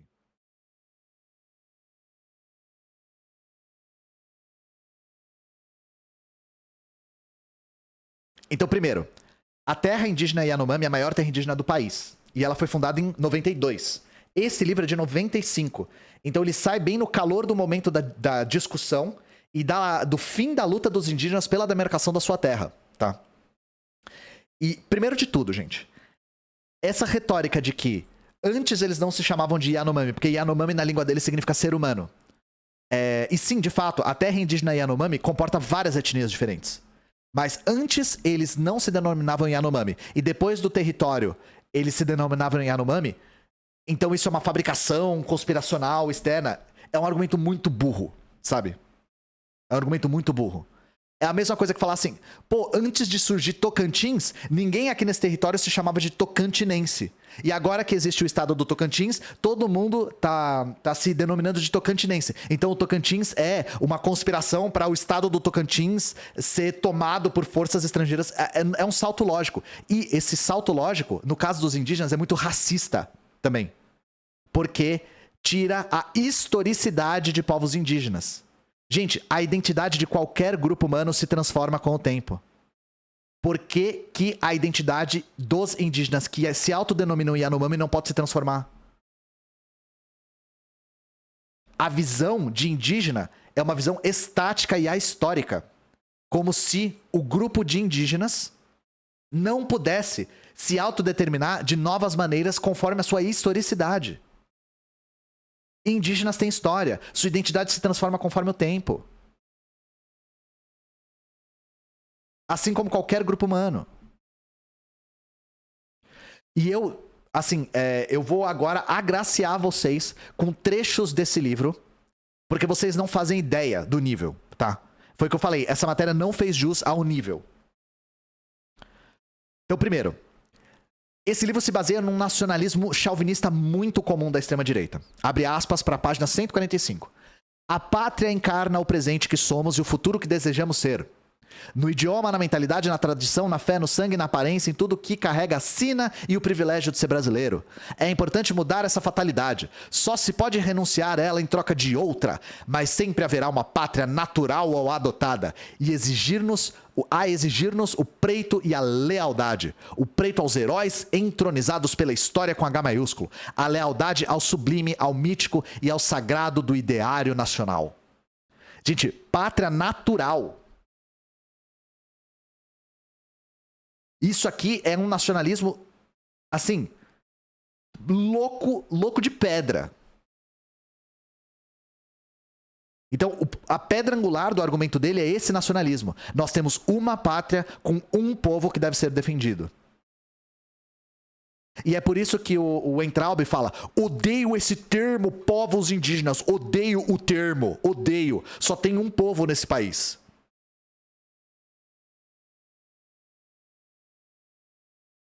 E, gente, vocês ficariam surpresos de saber que esse livro tem uma porrada de anticomunismo no meio? Porque a matéria da UOL só fala que é uma espécie de anti-imperialismo difuso, assim, né? Pátrias, digamos assim, não pátrias, mas nações estrangeiras, potências estrangeiras querem se apossar do território brasileiro. O livro mistura anticomunismo com anti-imperialismo de um jeito muito louco. Então saca só, página 13. Este livro trata do problema indígena em Roraima.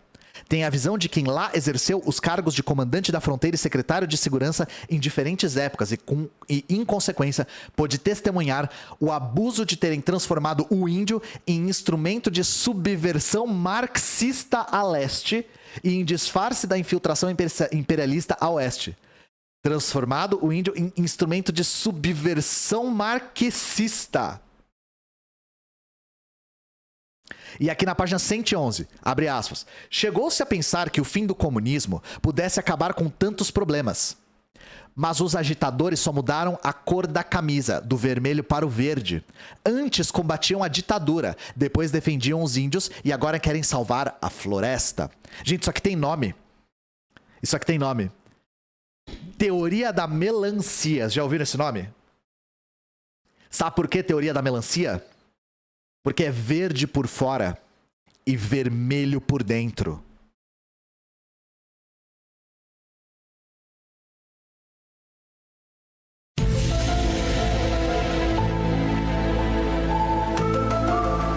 Isso eu não inventei, tá? Teoria da motherfucking melancia. Eu quero me drogar, chat.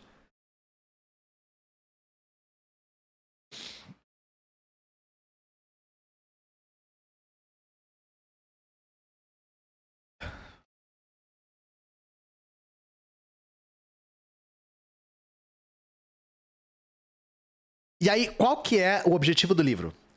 Eu não preciso nem destrinchar o livro, não preciso nem revelar isso pra vocês. O próprio autor revela no final. Página 166. Primeiro que tudo, era pra ser primeiro de tudo, mas tá escrito assim no livro. Primeiro que tudo, é preciso anular a criação da reserva Yanomami. O cara fala na lata. Diante das provas de fraude que aqui eu apresentei.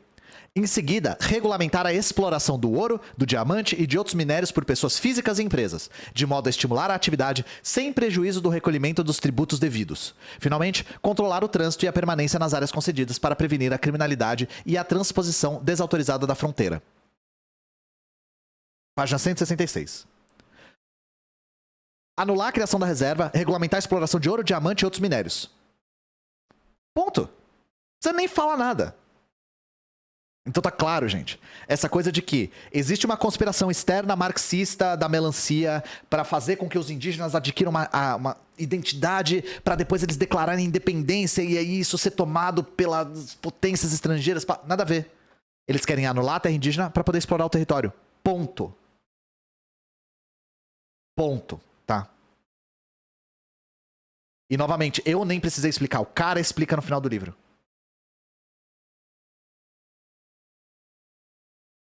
Não só ele ignora a existência dos indígenas, como ele ignora a autodeterminação desses indígenas.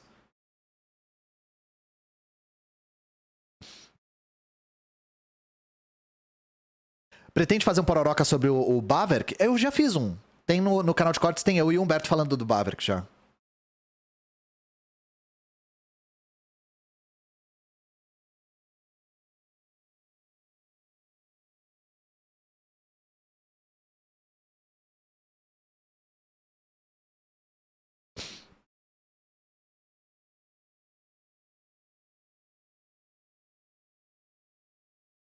Vamos lá, vamos para uma próxima notícia. Não tem muita conexão uma coisa com a outra, mas eu não achei muito onde encaixar essa aqui.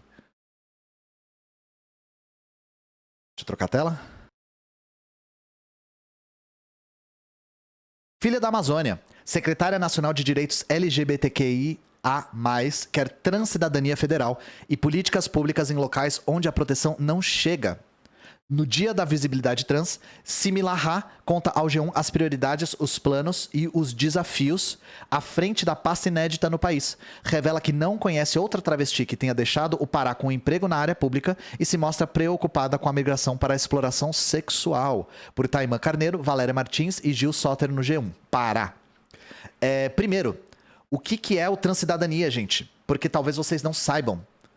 Transcidadania é uma política pública da época do Haddad em São Paulo. E graças a Deus ainda existe, não foi desmontada. Então eu peguei o site da Capital aqui pra mostrar pra vocês, ó. Transcidadania, entenda como funciona. O programa promove empoderamento e resgate da cidadania de pessoas trans e travestis em situação de vulnerabilidade social. O programa Transcidadania é uma iniciativa da Prefeitura de São Paulo, que tem a proposta de fortalecer as atividades de inclusão profissional, reintegração social e resgate da cidadania para a população de travestis, mulheres transexuais e homens trans em situação de vulnerabilidade, atendidas pelo Centro de Cidadania LGBTI, equipamento gerido pela Coordenação de Políticas para LGBTI da Secretaria Municipal de Direitos Humanos e Cidadania. Em dezembro, o número de vagas dobrou, em dezembro de 2021, passando de 240 para 510, um aumento de mais de 100%. O programa promove o empoderamento e o resgate da cidadania de pessoas trans e travestis em situação de vulnerabilidade social. Por esse motivo, o foco é na progressão escolar e qualificação. Além disso, os participantes recebem uma bolsa mensal no valor de R$ 1.097,25 por 6 horas de atividades diárias. Em 2017, o Transcidadania passou por uma descentralização com o objetivo de levar a iniciativa para a periferia. Com essa ampliação, a Prefeitura reforça o compromisso com a garantia dos direitos dessa população vulnerável, facilitando o acesso ao mercado de trabalho. Então é isso. E aí é isso que ela tá dizendo com transcidadania federal, tá? O que é ótimo e é uma das coisas que a gente tem que valorizar. A entrevista dela é muito boa. Essa matéria é muito longa, então acho que eu não vou ler tudo, mas eu recomendo, eu deixo as matérias depois lá no Discord, eu recomendo assistir a entrevista com ela toda, tá? Que ela é uma figura fantástica, assim. Recomendo vocês conhecerem. Ela aqui. A população LGBTQIA+, foi perseguida nos últimos 4 anos e tem gana, vontade de acessar sua cidadania. A gente passou por um período em que nós fomos apagadas pela gestão pública e precisa retomar tudo praticamente construindo do zero. A colocação da Secretária Nacional de Promoção e Defesa dos Direitos das Pessoas LGBTQIA+, aponta as dificuldades que a pasta inédita deve enfrentar para garantir ações eficazes contra o preconceito, violência e falta de assistência a esse público em muitos locais no país. Filha da Amazônia, como se define, aparência Simila Ha assumiu oficialmente há 5 dias a secretaria criada pela gestão Lula. No Dia Nacional da Visibilidade Trans, nesse domingo, contou ao G1, além dos desafios, os principais planos e prioridades da sua gestão. Construir uma secretaria sustentável que ninguém mais apague. Ter o programa Transcidadania existente em São Paulo como referência. Oferecer atendimentos diversificados pautados na educação. Combater a violência e exploração sexual. Garantir que as políticas públicas cheguem aos locais mais remotos. Abre aspas. A nossa lógica parte do princípio de que a política pública tem que ser aplicada em todas as regiões do país com todas as suas especificidades. Simi cresceu como militante e ativista em Belém, onde se formou e iniciou a sua jornada política, e veio de uma família ribeirinha de Cametá, no interior do Pará.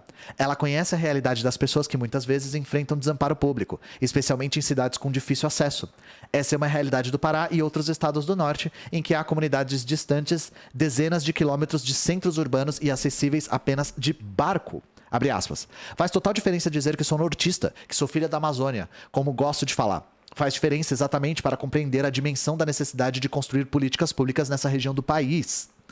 Para a secretária, conhecer essa realidade vai ser fundamental no empenho da criação de ações concretas e bem pensadas para chegar a todos os brasileiros, visto que a dificuldade de acesso às atividades públicas ocorre ainda em regiões brasileiras. em outras regiões brasileiras, abre aspas.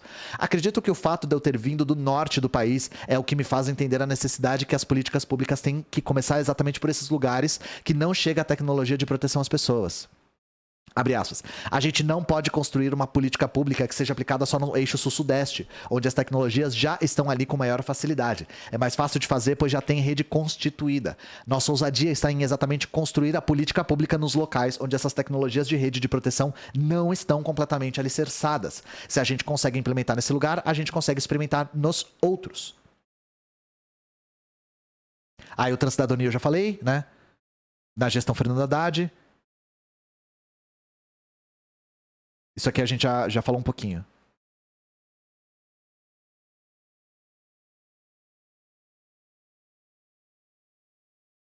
Segundo ela, a equipe ainda não está completa. Terá multiplicidade de vozes garantida.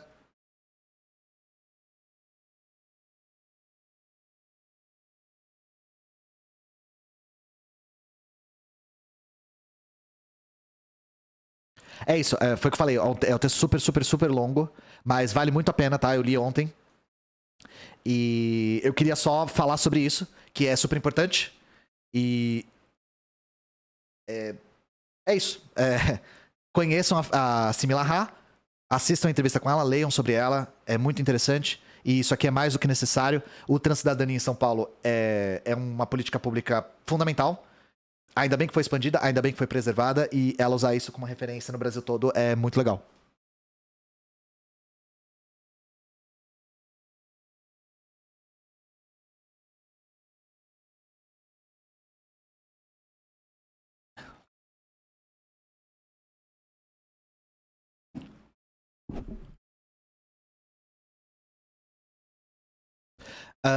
E vamos lá.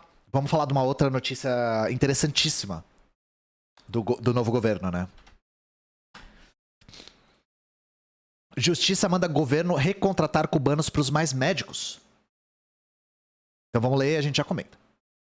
Camila Turtelli na UOL.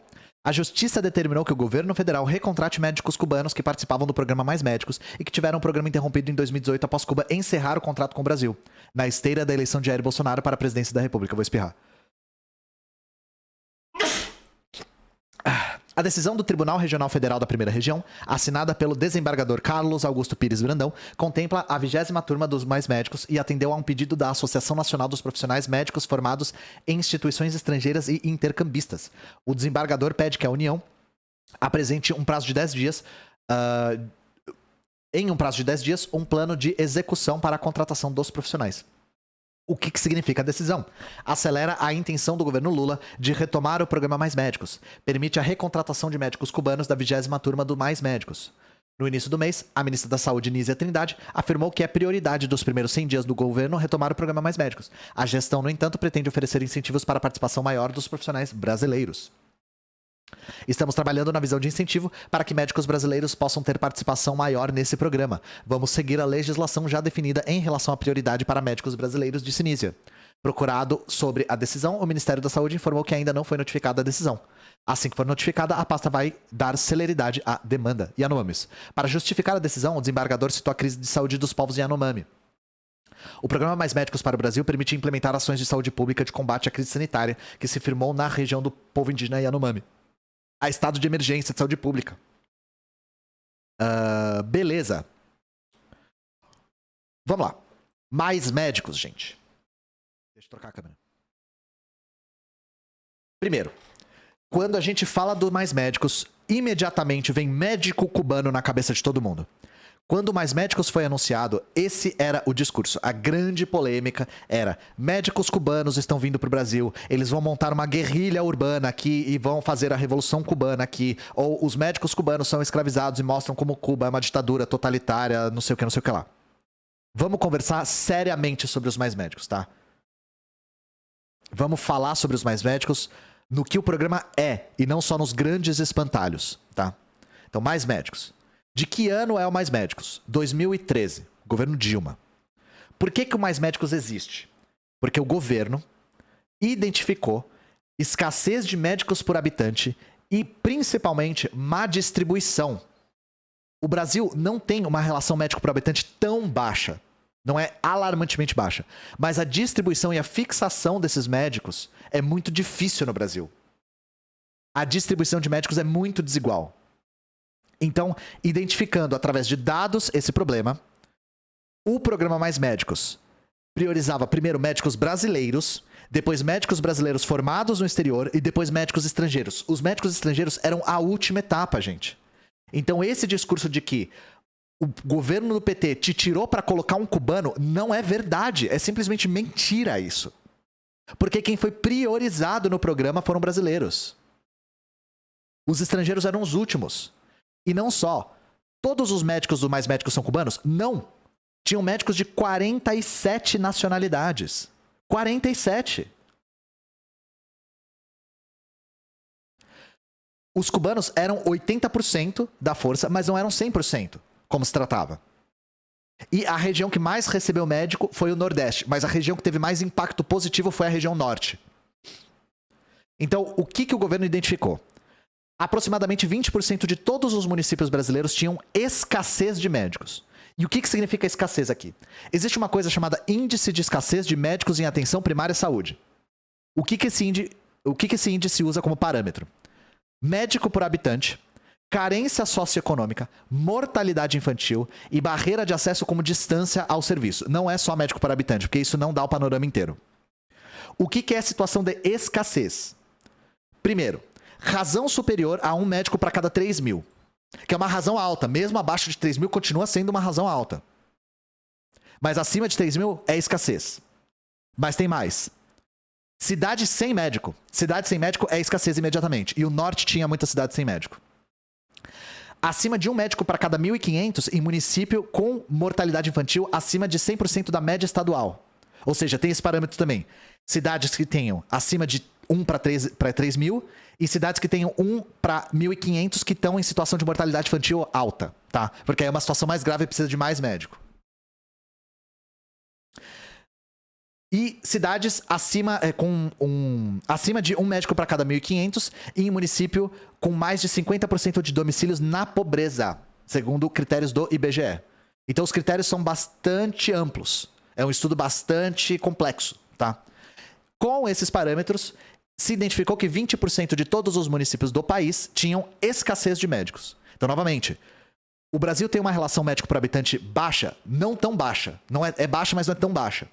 Mas a distribuição é muito ruim. Muito, muito, muito ruim. Então, o programa Mais Médicos veio para resolver o problema da distribuição, sobretudo.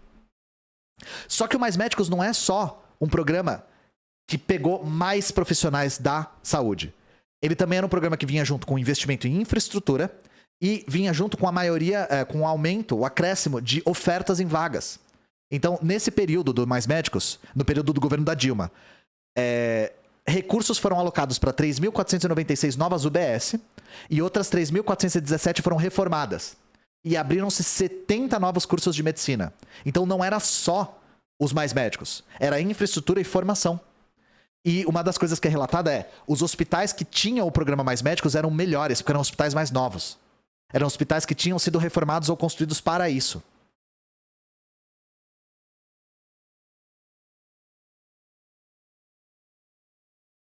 E aí, qual que é o impacto real dos Mais Médicos? Falam de cubano isso, cubano aquilo, guerrilha isso, escravidão aquilo.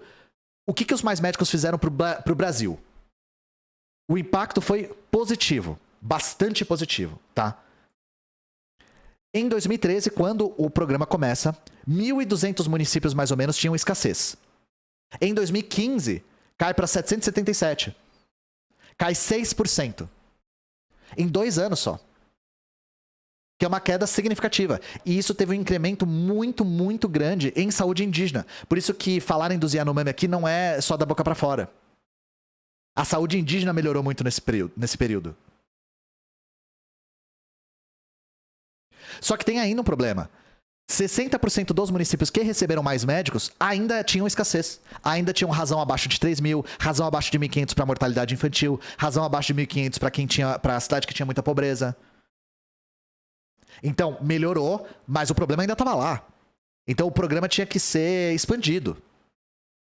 Então, só pra vocês terem uma ideia, em 2015, que foi o ano que teve esse número de queda de 6%, a gente tinha 14.256 médicos do Mais Médicos. Todos cubanos? Não. Cubanos, pessoas de outras nacionalidades, 47 outras nacionalidades, brasileiros formados aqui, brasileiros formados no exterior. Só que aí, foi o que a gente leu na matéria lá, né? Em 2018, Cuba se retira do programa por causa do Bolsonaro. Como 80% dos médicos estrangeiros eram cubanos, o programa recebe um impacto imenso. Em 2019, como o Bolsonaro é uma criança dona da bola e tava trocando o nome de tudo porque ele não queria o nome da coisa do PT, ele trocou para Médicos pelo Brasil. E o que ele fez? Ele tirou parte do financiamento do projeto e não expandiu. É isso.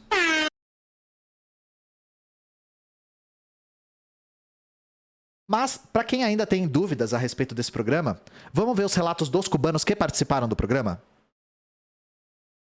Porque quem sou eu para falar por eles, né?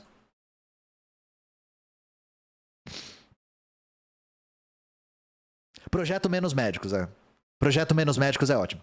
Uber, faxina e cozinheiro. A vida dos médicos cubanos que ficaram no Brasil. Aqui é uma matéria do ano passado. Vanderlei Preto Sobrinho, na UOL. Programa símbolo do PT, o Mais Médicos voltará à ativa em um novo formato no terceiro mandato do presidente Lula. Modificado pela gestão Bolsonaro em 2019, o programa ficou conhecido por levar médicos cubanos em regiões remotas do Brasil. Quando Cuba rompeu com o programa após críticas severas de Bolsonaro, médicos cubanos radicados no Brasil, alguns com família até naturalizados, optaram por permanecer no país na esperança de voltar a clinicar se o PT retornasse ao poder. Foi exatamente o que aconteceu. Esses médicos vão voltar. Lula venceu, mas seu novo governo não pretende recontratar automaticamente esses cubanos que ficaram no país. Isso aqui é uma notícia antiga, né? Agora a gente já tem atualizações. A prioridade será dada aos brasileiros ou estrangeiros que tenham sido aprovados no Revalida. Avaliação que regulariza o diploma de médico formado no exterior, uma exigência que não existia na primeira versão do programa. Maria Caridade Morales Gonzalez, 60, virou faxineira. Nasci em Holguín, leste de Cuba, e fui para Havana aos 14 para estudar. Aos 24, entrei na Faculdade de Ciências Médicas de Havana, 6 anos de curso, 3 de especialização em clínica médica e mais 3 em alergia e imunologia. Tenho uma filha que aos 20 anos veio para o Brasil, se casou e ficou. Como ganhei uma neta, me inscrevi no Mais Médicos para viver no Brasil ao lado delas. A filha dela era cubana e veio para o Brasil fugida. Ela fugiu de Cuba, chat. A filha dela foi refugiada, ela veio de barco para o Brasil. Ela veio de coiote. Não, ela imigrou, tá? Ela é uma imigrante. Porque sim, dá pra imigrar.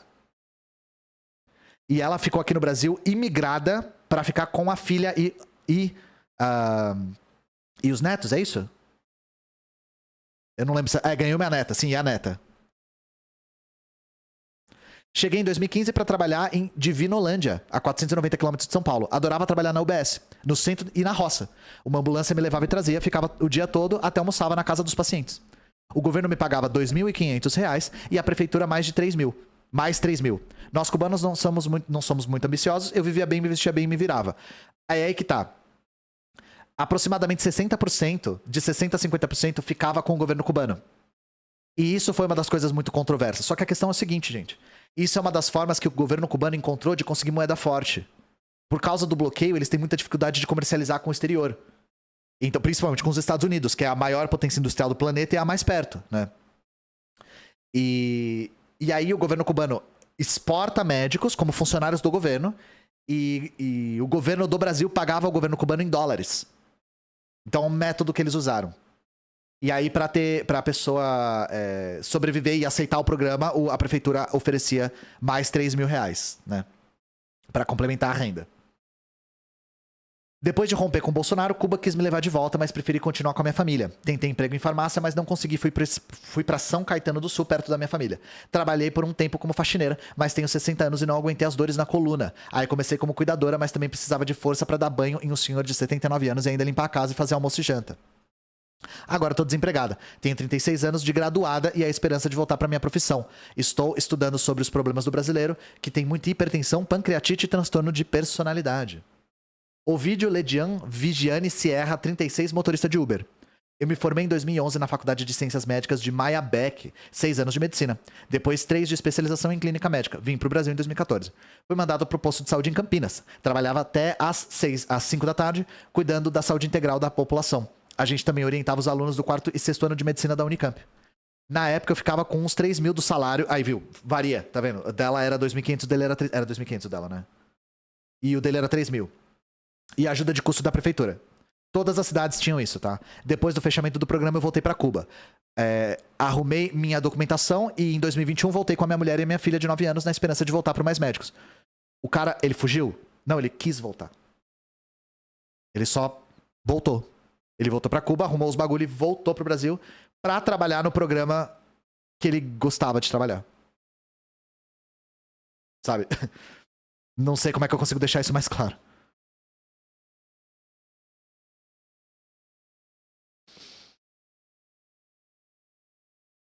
Achei pai os cubanos ganharem menos. É ruim pra eles, sim, de fato. Seria melhor se eles ganhassem o salário todo. Mas é um método que o governo cubano consegue pra contornar o embargo, sabe?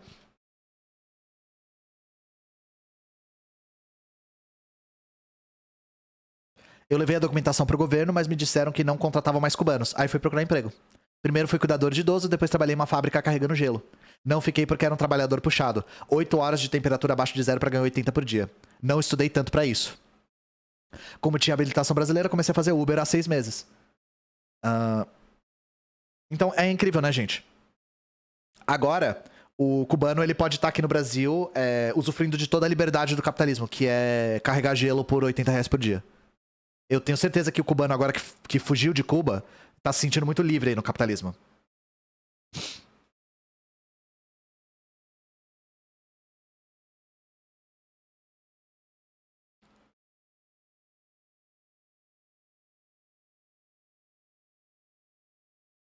Quando um cliente me reconhece, se assusta. Deve ser um paciente, né? Falam que me querem de volta no posto. Até os bolsonaristas dizem que uma coisa boa do PT foram os médicos cubanos. Ah, uma pesquisa que teve também a respeito é de que as pessoas atendidas pelos cubanos diziam que o atendimento era muito bom.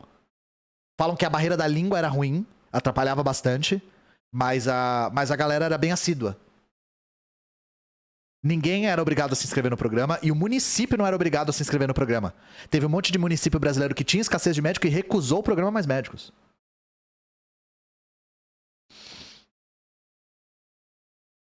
Octávio Isidoro Cuba Galo, 58, desempregado.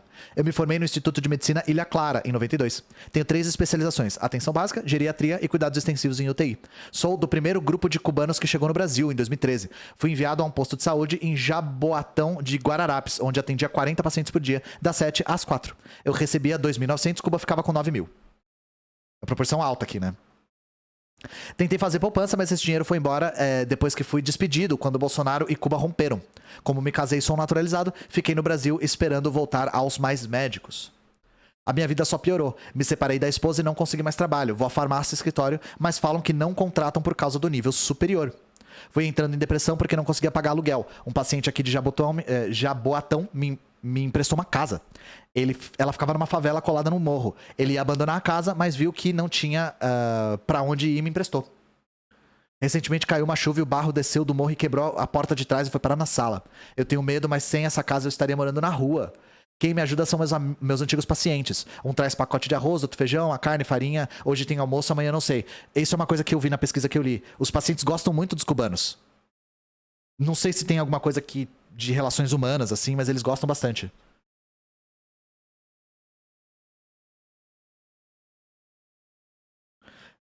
Mas é impressionante, porque o pessoal tá criticando o governo cubano por ficar com parte do salário, etc e tal. E eu não tô nem fazendo apologia a isso, gente. Eu não tenho resposta pra isso. Eu não vou nem dizer se é bom ou se é ruim.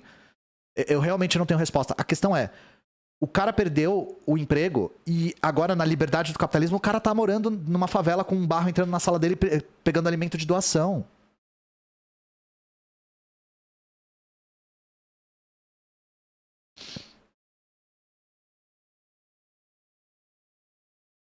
Por que eles não voltam pra Cuba? Porque eles não querem. Ficando anos aqui, você constitui família, você faz vínculos emocionais. Muitos voltaram. Teve um monte de gente que voltou pra Cuba. O carinha ali falou que voltou pra Cuba pra pegar os documentos e voltar pro Brasil.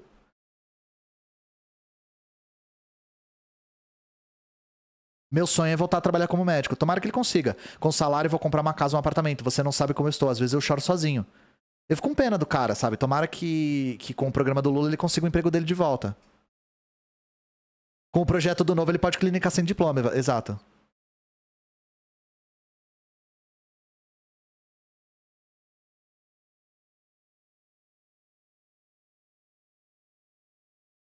Orlando Cruz Martinez, 53, cozinheiro. Me formei em 93 na Faculdade de Ciências Médicas de Cienfuegos. Trabalhei em Cuba até 2000, quando passei a ser enviado a missões internacionais Gâmbia, Guatemala, Bolívia e Guiana. Cumpria a missão e voltava para Cuba.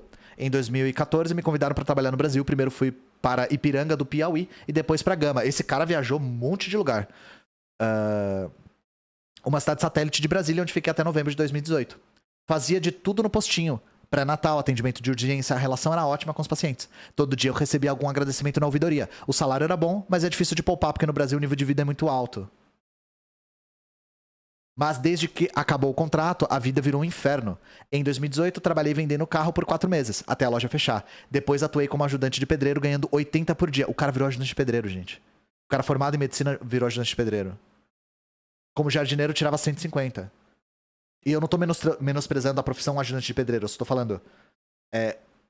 ele não consegue exercer a profissão dele e ele tá ganhando muito menos.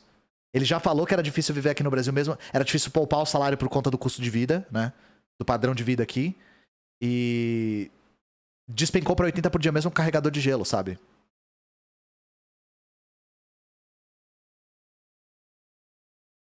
Comecei a trabalhar como cozinheiro em um restaurante que fazia marmita. Como somos em 6, 5 da família trabalhavam, não chegava a ter salário. Era mais pra pagar a comida, meu Deus. Meu Deus. O cara trabalhava por comida, velho.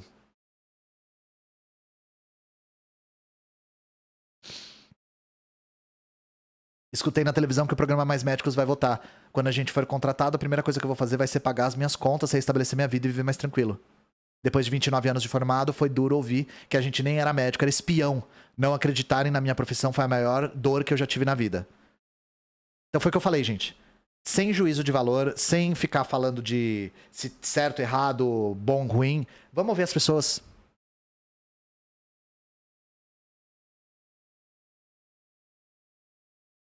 E aí falam que eles são escravos do governo cubano.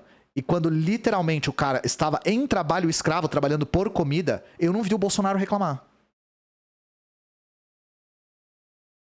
Então, assim, 2 pesos e 2 medidas.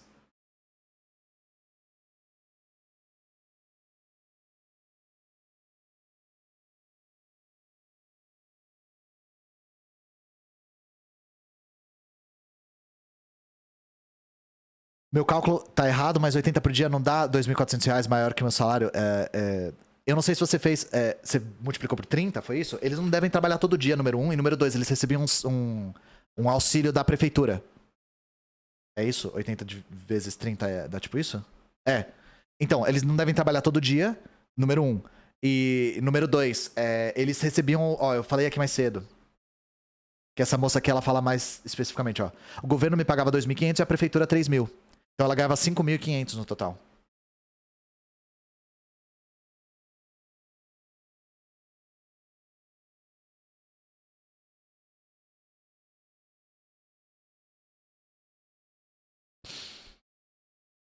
Que falta que essas pessoas fizeram na pandemia, com certeza.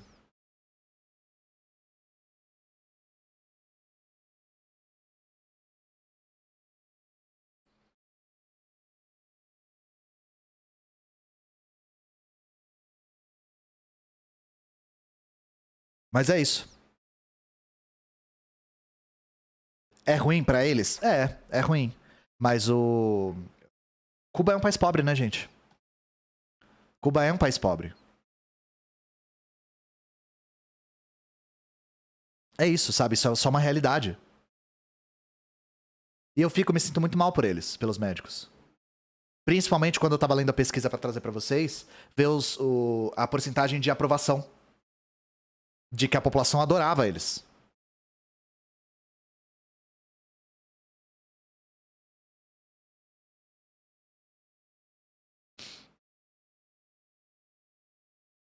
R$ 80 por dia era como ajudante, devia trabalhar no máximo uns 20 dias por mês quando tinha trampo. Pois é. E mesmo se fosse 30 dias, eles ganhavam muito mais como médicos, né? Mas aí tomara que agora, no governo Lula, eles recontratem os cubanos. Pois é, isso é uma coisa importante. Independente de gostar do governo cubano, etc., eu acho o povo cubano fantástico, sabe?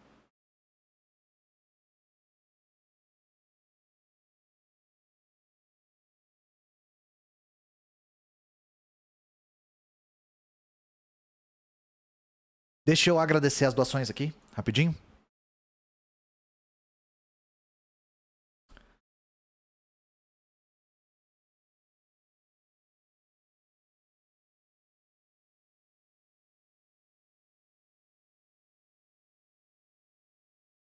Baú, obrigado pelos R$3. De desmilitarização da polícia a gente falou bastante, acho que eu já respondi essa pergunta. Sub-Zero XP, obrigado pelos R$5. Qual que é a visão da Soberana sobre cooperativismo? Eu não entendi exatamente o que você quis dizer com cooperativismo. A respeito de cooperativas, é muito diferente uma cooperativa no capitalismo e uma cooperativa no socialismo. O que a gente acredita é, cooperativas por si só não são capazes de romper com a lógica capitalista. Agora, cooperativas dentro de uma experiência socialista, com uma economia planificada, aí é uma experiência muito mais positiva. Então depende. Porque tem gente que acredita que só as cooperativas por si só dentro do capitalismo já conseguem ser um enclave pela resistência, etc. E isso tem limitações.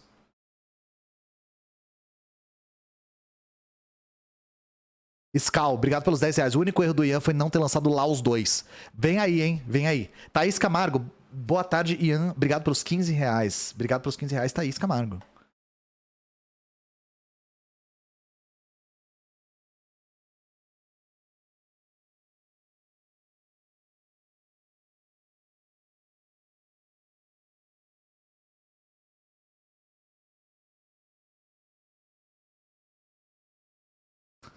Vem aí, chat. Vídeo do Stalin pro meu palio, né? Aerofólio pro meu vídeo do Stalin.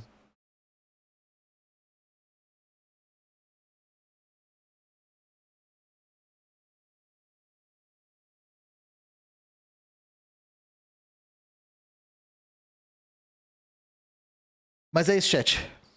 Hoje teve Cutia, né? Hoje teve várias coisas, várias fitas.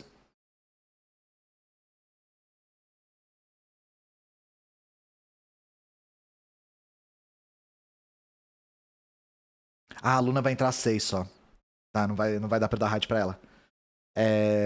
Mas aí eu já vou até falar. Sigam a Luna.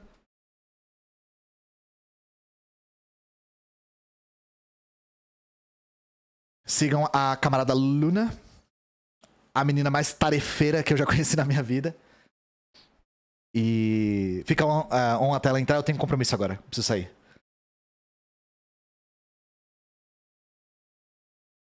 Manda pra Mikan? Beleza.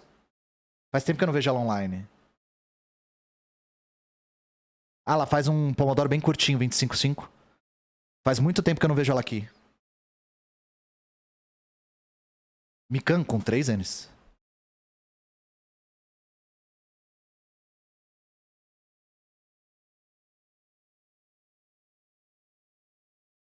Então é isso, gente. Beijo pra vocês. Fiquem bem. E a gente se vê amanhã com eu e o tio aqui.